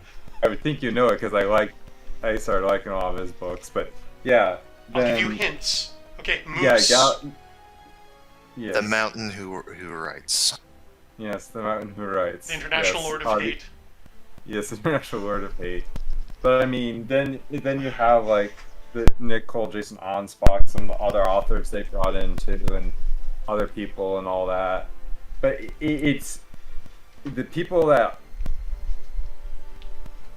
So like they're most of like, I mean, hell, Monster Hunter International is extremely successful, still is, on Amazon and Audible. Like they've made more than respectable careers writing. Yes, yeah. Larry Correa, thank you for the help, Eli. Oh, Eli cheated. he wasn't in here. He's in the chat, in the real chat, not the one Yeah, we have yeah, behind yeah, the yeah. scenes. Oh, can you only give a hint? All right, fine. I'll allow it. Okay, but is the resources to have cultural impact? So like, you can be extremely successful in basically kind of the new comic and book industry, but the cultural impact that they know they can't let happen is any of these books. So like, we have like a gazillion. I remember in like the early O's and mid O's a gazillion dystopian girl novels of YA, and there was a lot of freaking movies made off of those novels. And we know Hollywood is running out of ideas. They've always been running out of ideas. So they've run out of the female dystopian novel stuff, and the one male they did with Maze Runner. They've killed the freaking, and they were trying to do anime after they killed the comic book one. But the reason, and a lot of them would just want to make a movie from Larry Corilla or Galaxy's Edge or the Four Horsemen, or I mean, hell, there's even people who are non-political they would make stuff from their books from. But the reason they don't is because they can't lose control of that cultural thing. And it's not even just the people in like the obvious big six production studios or Jerry Bruckheimer, who made the Top Gun we talked about, and all that. No, it's the people who just have the financial resources to do it and are making stuff, and they are technically the type that would do it. They just, like Brian said earlier, they just realize who some of these people are, even what they're just writing, and they can't let that message get out, even though it's good. Like, it would sell, like, you would have Star Wars hits left and right. Not many Star Wars hits, but you'd have really good movies, like another Top Gun or two. Because it's just, the message is more important. I'll use Gundam. It's a Gundam. Very hilarious YouTuber, but he basically says, the Crinkle Drinker has it this: the message must happen above all else. And it really is, it doesn't matter who, it's on any aisle, that message must happen. Yeah. Some things are just getting bought up to take them off the shelf. So, yeah. I'll end my diatribe there. So, big one that comes to mind was about the time Larry Correa was about midway through where we're at with Monster Hunter. There was a independent writer who did something very similar. SEAL Team 666. Oh yeah. Three guesses what happened. That he got picked up. He got picked up for movies, and he's just disappeared since then. Completely taken off the shelf.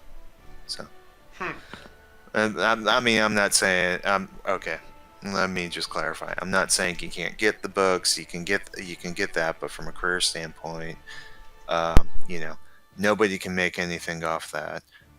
He vanished after that particular like 3 or 4 books. I haven't been able to find anything else by him, but it's complete. As I said, it's no one can touch it to develop stuff off of it. It's bought up specifically for that. Right.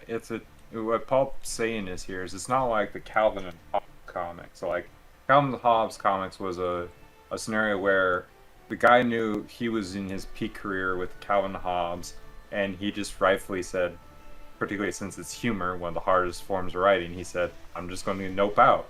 He still makes money off his content to this day, but he just said, I'm done, I'm out. No one can do anything with it. That's not what happens. One thing I've got to hand to the Penny Arcade guys is that they just refused to sell the animation rights to their strip. Like, I actually ran into them at an event at Carnegie Mellon University and asked them about it, and both Gabe and Tycho said, no, there's no way. Just like dealing with selling the rights is a nightmare. And like, I think they'd even talked to Scott Adams like about what a trash fire the Dilbert cartoon show was, because they're like, yeah, you lose all creative control, and they just completely bastardize your life's work. So no, we'll never do that. And like, to my knowledge, they still never have. Yeah, actually, Brian right there said what I'm getting into. Way. So you think it's simple. You own rights. You get deal with contract when you cede rights. But these people with the lawyers and everything, they're going to hold the 7 to 6 figures at least, but hopefully 7 figures that they will give you. Maybe some royalties, though I've heard infamous stories that they won't give you royalties because they'll change X, Y, and Z, and that wasn't the thing that's royaltied. But the rights that you cede to them, literally is basically not right to make movie with you having executive veto. No, it's right for them to own the IP in every form of the genre they now control, which is movies, video games, or hell, everything but the book it came from. Yep.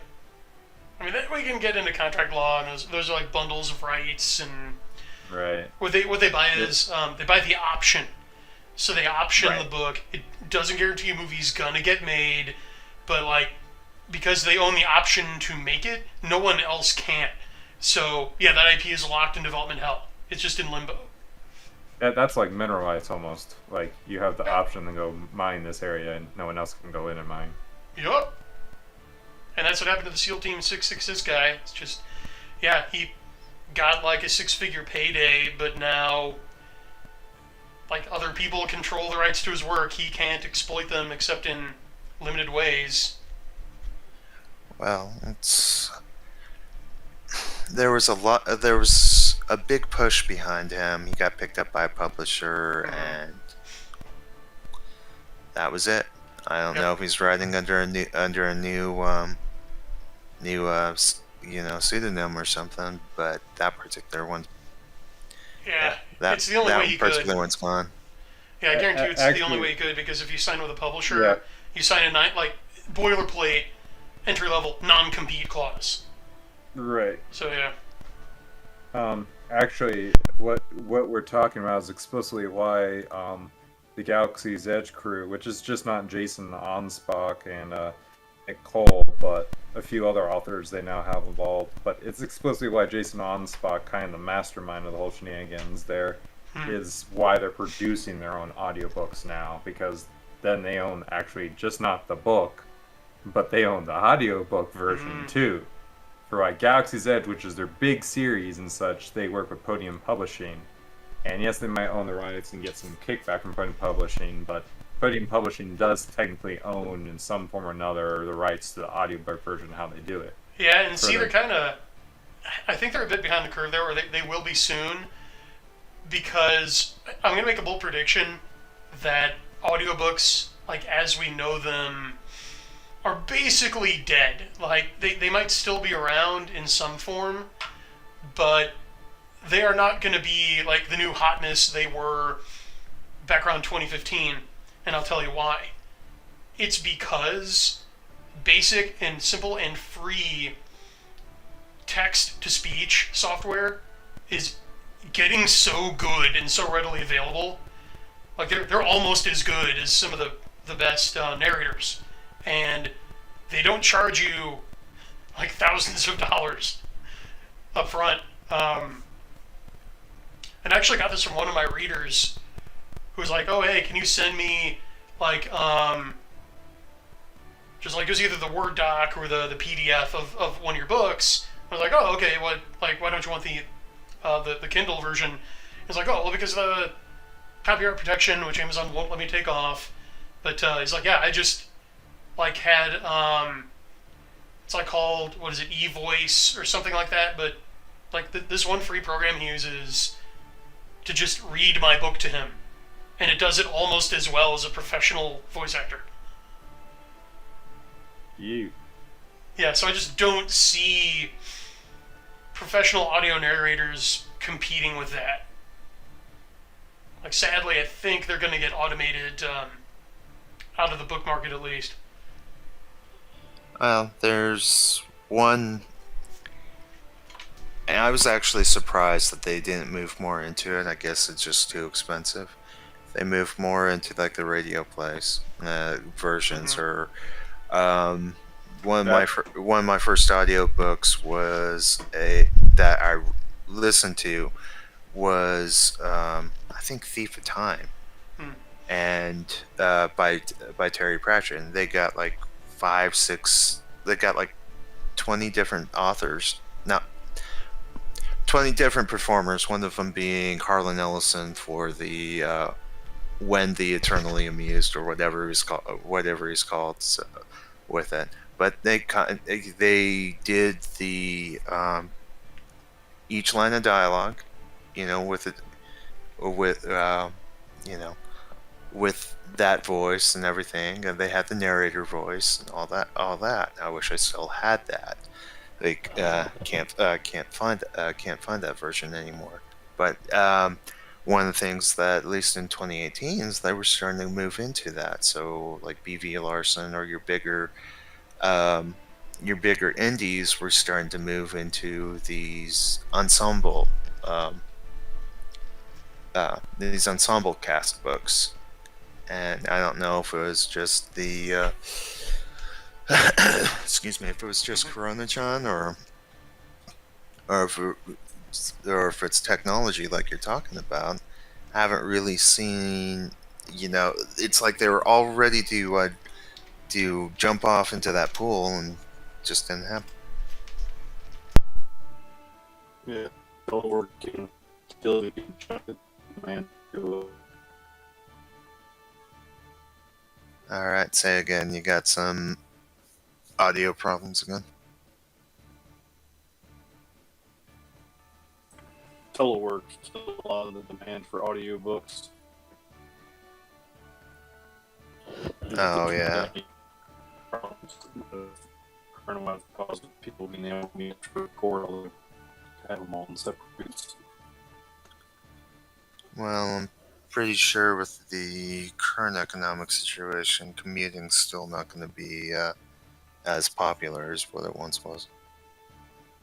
Yeah, I'm in one of the fields that was almost never affected / got even more longer and harder during the whole COVID situation. But yeah, no. I do think that Ryan did hit something though, that yeah, the audiobook rush is kind of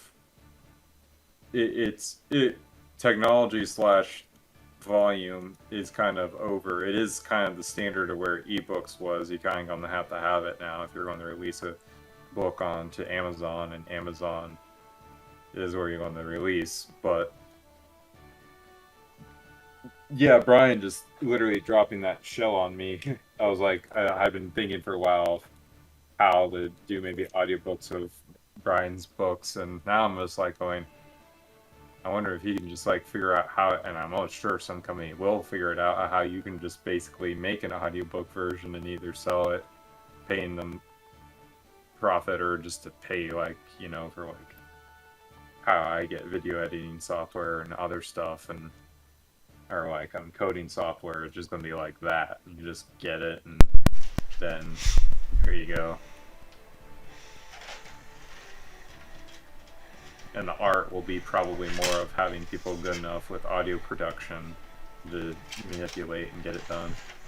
So you have, because that's good, that all you have to do is just like make it feel like a real audio production, but then you just don't have to spend all the time with people. You just have to have a good copy edit, and then just send it over to the AI, and then have someone check the audio files, and then you're done. An interesting thing, a little bit scary, is there was a documentary of a couple years, like a year or so ago, that was with Anthony Bourdain, and what they did is they used the AI to reconstruct his voice to read letters that, after his suicide. And there's As rated it. I'm wondering if that somebody's going to come up with that type of technology, with not necessarily bring back the dead as far as with their voice, but kind of do a standard narration voice that beats the text the text to speech stuff that we've got right now. Mm-hmm. Okay. And I did watch that. It did have good inflection. It sounded like Bourdain. I couldn't tell which that was what was scary. Couldn't tell which was his voice canned and which one was the computer. Yeah, deepfakes are going to become a bigger and bigger problem, and not just in entertainment, but politics as well. I do want to read some stuff that's going on in the chat because a couple of folks here have some interesting conversations going on. So, Fiona Wolf said, we need those that are invested in our side to keep putting ladders down. Unfortunately, Con Inc. is firing harpoons down on us by not platforming. So they'll pop up with, where's the books for us? Yeah, getting back to what I think Emperor was saying earlier, like about that resistance coming from unexpected places. I happened to notice that in the Twitter sidebar where it recommends other accounts like related to a conversation you're browsing, so right there in like the GrifterCon dude complaining about the lack of art being made by right-wingers was a recommendation for Matt Walsh's account. And right there under his bio, he lists best-selling children's author. Anybody remember what book he wrote?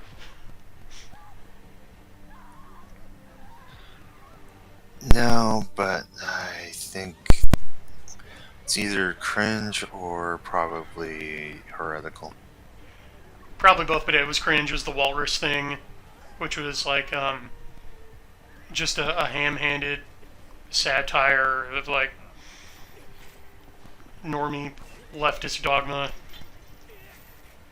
So again, not even really writing a real children's book, but it's a book for normicons to own and like leave on their coffee table instead of having a sense of humor.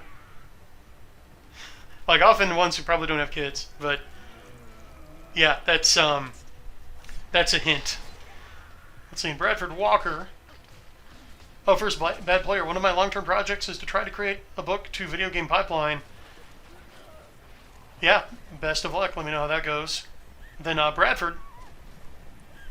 I've put some thought into what it would take to begin approaching or breaching the gap between where we are and where normies are. Sorry, broaching the gap. That makes more sense. That's getting late. Not even thinking about film and TV right now, just eyeballs on books. To that end, I've been paying attention to anonymous conservatives' efforts, as well as other wrong-think sites like The Saker. They're also getting suppressed by the enemy.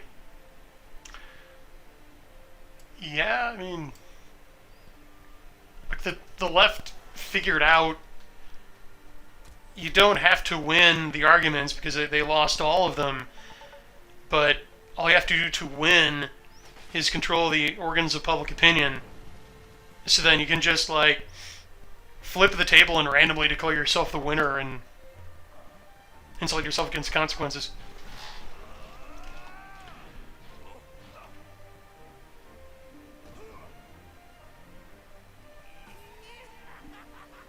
Don't know if anybody has a take on that. I mean, I had multiple takes, so I don't want to go get too spicy. Okay, considering yeah. how spicy we've been. I appreciate your restraint. Yeah. That's why I didn't name drop. It's just kind of, I feel it's better to give a general outline. It's also why I have some suspicions too about some people who have. Actually, that is a good thing. There's a YouTube video I highly recommend for people. It's a interesting YouTuber, but it's called Understanding American Liberalism, and Brian has referenced exactly what this video has been talking about for a long time. But yeah, it's called you can literally put in, I'll just give you the title in the chat here. It should be, but it's called A Guide to American Liberalism. And it basically is explaining of what everything in America politically is dancing on top of. Everything. The conservatives, both the legitimate ones and the non-legitimate ones, and the liberals, the ones who are like Tim Pool and such, they believe in liberal values, and then even the left. And it's not that they all agree with what the debate of past American liberalism was about or not, but we're all still fighting on top of where American liberalism ended effectively at the end of history when Yama said that history ended right then. Mhm. Yeah. So the title is A Guide to American Liberalism. And the guy basically gets into something that should have been basic civics for America of what is liberalism, classic liberalism, and then all the debates that happen up to the modern day, and why no one actually understands American politics if they actually don't understand this fundamental guide that you were never given about American liberalism. Brian here had been referencing the whole damn time. So, a good information to know. Yeah, and I probably took that from James Calb's Tyranny of Liberalism. Because I haven't actually seen that video. So I think we have the same source. Ryan Chapman's the YouTube video, and he has some good other content, but I wouldn't say he's right or left. He is trying to be as neutral and as truly informational as you can be. But he does basically state what American liberalism is, not what the boomer conservatives say of, oh, the left is liberals, which is false. And then what all the liberals think, or leftists think is other stuff. But it's actually what Brian has referenced many times, almost he explicitly states in almost everything he talks about the current state of things. It's a really good, succinct understanding of how we got from the founding era to today, all the debates that were really philosophically happening around liberalism, and then you can fill in your own civic history knowledge of, oh, that's why we did that. Oh, that's why we thought that. Because it was literally liberalism thinking it out as a philosophy.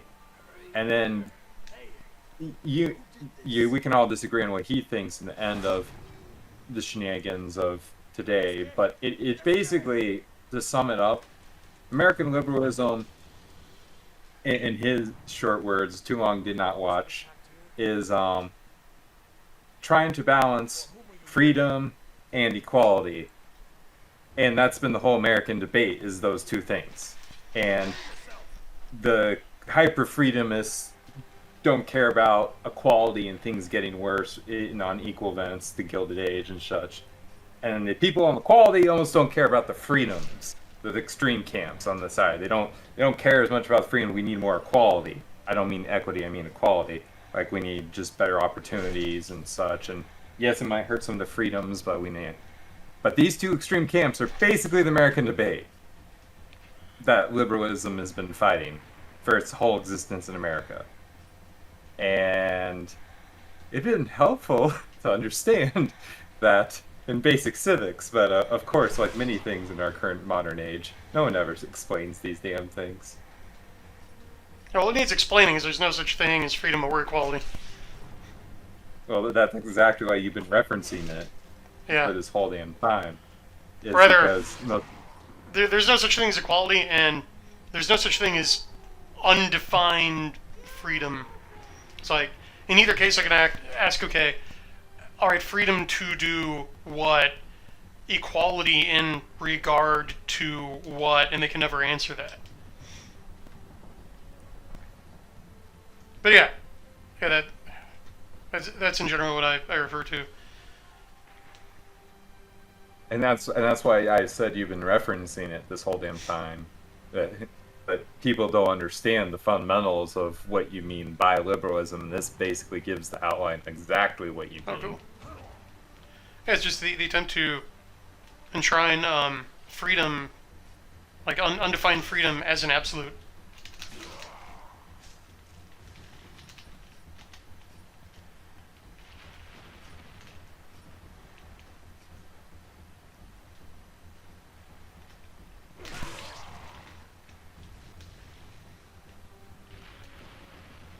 By the way, I switched to some Onimusha 2 here.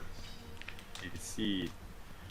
Yeah, because we're getting to a part where I'm going to want to go grind off stream in FF Tactics. So I didn't want to subject you guys to that. So hey, the we'll watch grind. some cool samurai stuff here. Nice. By the time Isen, just right. I'm actually just amazed at some of the camera work for all their games they're doing right here to make it look cooler than the technology absolutely could do. Yeah. Now I'm getting the hang of it.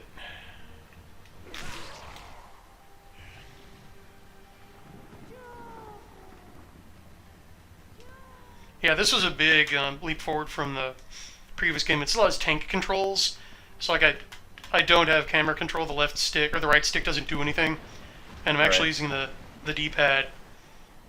But it's still way smoother than the previous one. There are more animations, so like in Onimusha 1, like to go up a staircase, you approach the staircase and press the confirm button, and this one actually has the animation of you climbing the stairs. Also, I can do that. That's satisfying. I still feel like we lost so much from eras when the 3D was breaking through. A similar game around this era was the Splinter Cells. And the tech that Splinter Cells had between the lights, you could do a lot of technical stuff, like someone showed the glass work, like you could shoot bullet holes out of glass, and the water would drain out of that. They simulated that in the Splinter Cell. Not simulated, they had their way of doing the quick if-then drain water to level and such.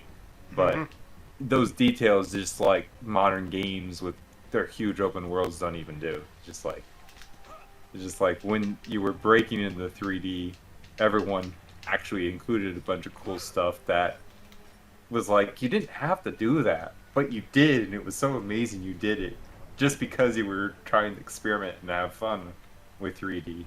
Yeah, hey, CL and PA, you guys ever played an Onimusha game?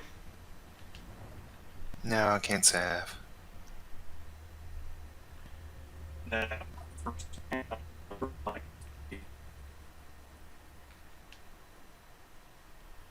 Unfortunately, CL is breaking up again. Darn it. Well, either way, I took that as a negative from both of you. Recommend you give it a try sometime.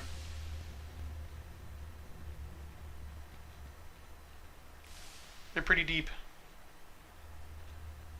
And they only get better as you go. Nice. Yeah, they're kind of like alternate history or historical weird fiction, because like Oda Nobunaga is the main villain in all three of them. And then Jean Reno lent his likeness to Part 3, which is why like they did remakes of them on the PS4, I think, for 1 and 2, but they haven't ever remade 3. And I think there's a likeness rights. Demon woman. You're behind this.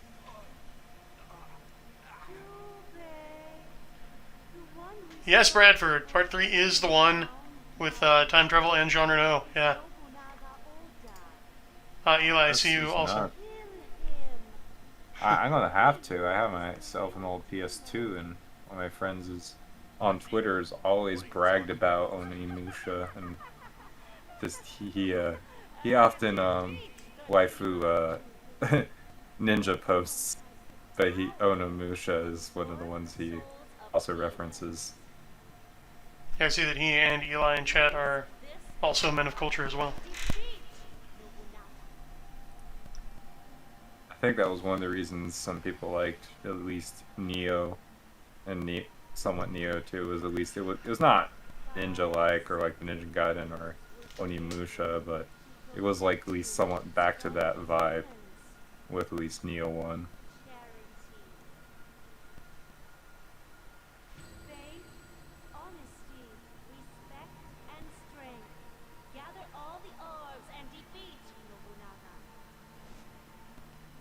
I do like that these orbs are named after virtues.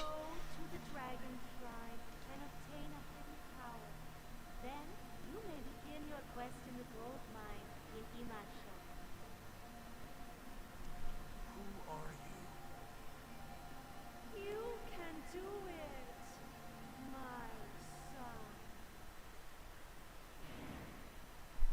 Yes, Finna Wolf, if you're still here, you're very close to some of the people I was referencing. So good job on your hunt. Ah, yes.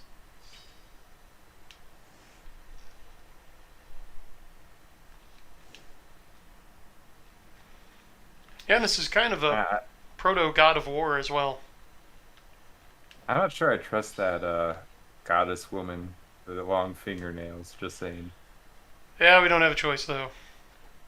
One of those spirit contractual deals. Can't back out.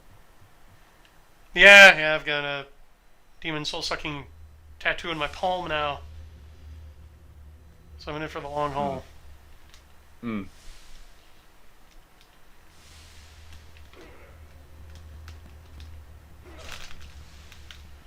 Oh, it's hard to see their animations. Ah, oh, here we go. Ooh. There we go. Alright. Well, unfortunately, I think I've got a massive yawning fit that's catching up with me. But, Okay. It's good to catch up with everyone again. And looking forward to next time. Yeah, thanks, man. So I'm Alright. probably going to call it here as well. Thanks to everybody. I'm just going to beat him to death. Thanks to everyone who participated in our panel, like Martel, Classical Theist, Emperor, Crusader Saracen, and Paul Bargavist. Thanks to everybody who participated in chat. Remember to like and subscribe, click the bell icon to be informed of future retrospective and regular Geek Gab episodes. And make sure to back comment frame Z-Strike X-Seed. It's our last X-Seed Indiegogo. This one's doing really well, but I want to push it over the top to beat the previous two. I want this to be our top one ever, and there's still 11 days left. There's lots of sweet perks, like the chance to have your book edited by me, your chance to commission an original short story from me, your chance to have an offer chat with me. Well, heck, we can don't have to talk books. We can talk politics. We can talk video games. We can just talk about mecha. Whatever you want. You get an hour of my time. I mean, of course, you get the book before anyone else who didn't back the campaign, and you get the first two books in the Comet from Exceed S series, Comet from Exceed S and Comet from Exceed Double S, in digital with every perk tier. So get on there, choose a perk, support indie science fiction, build a mech, print a mech. Choice is yours, but go pledge now. And remember, games are better in retrospect.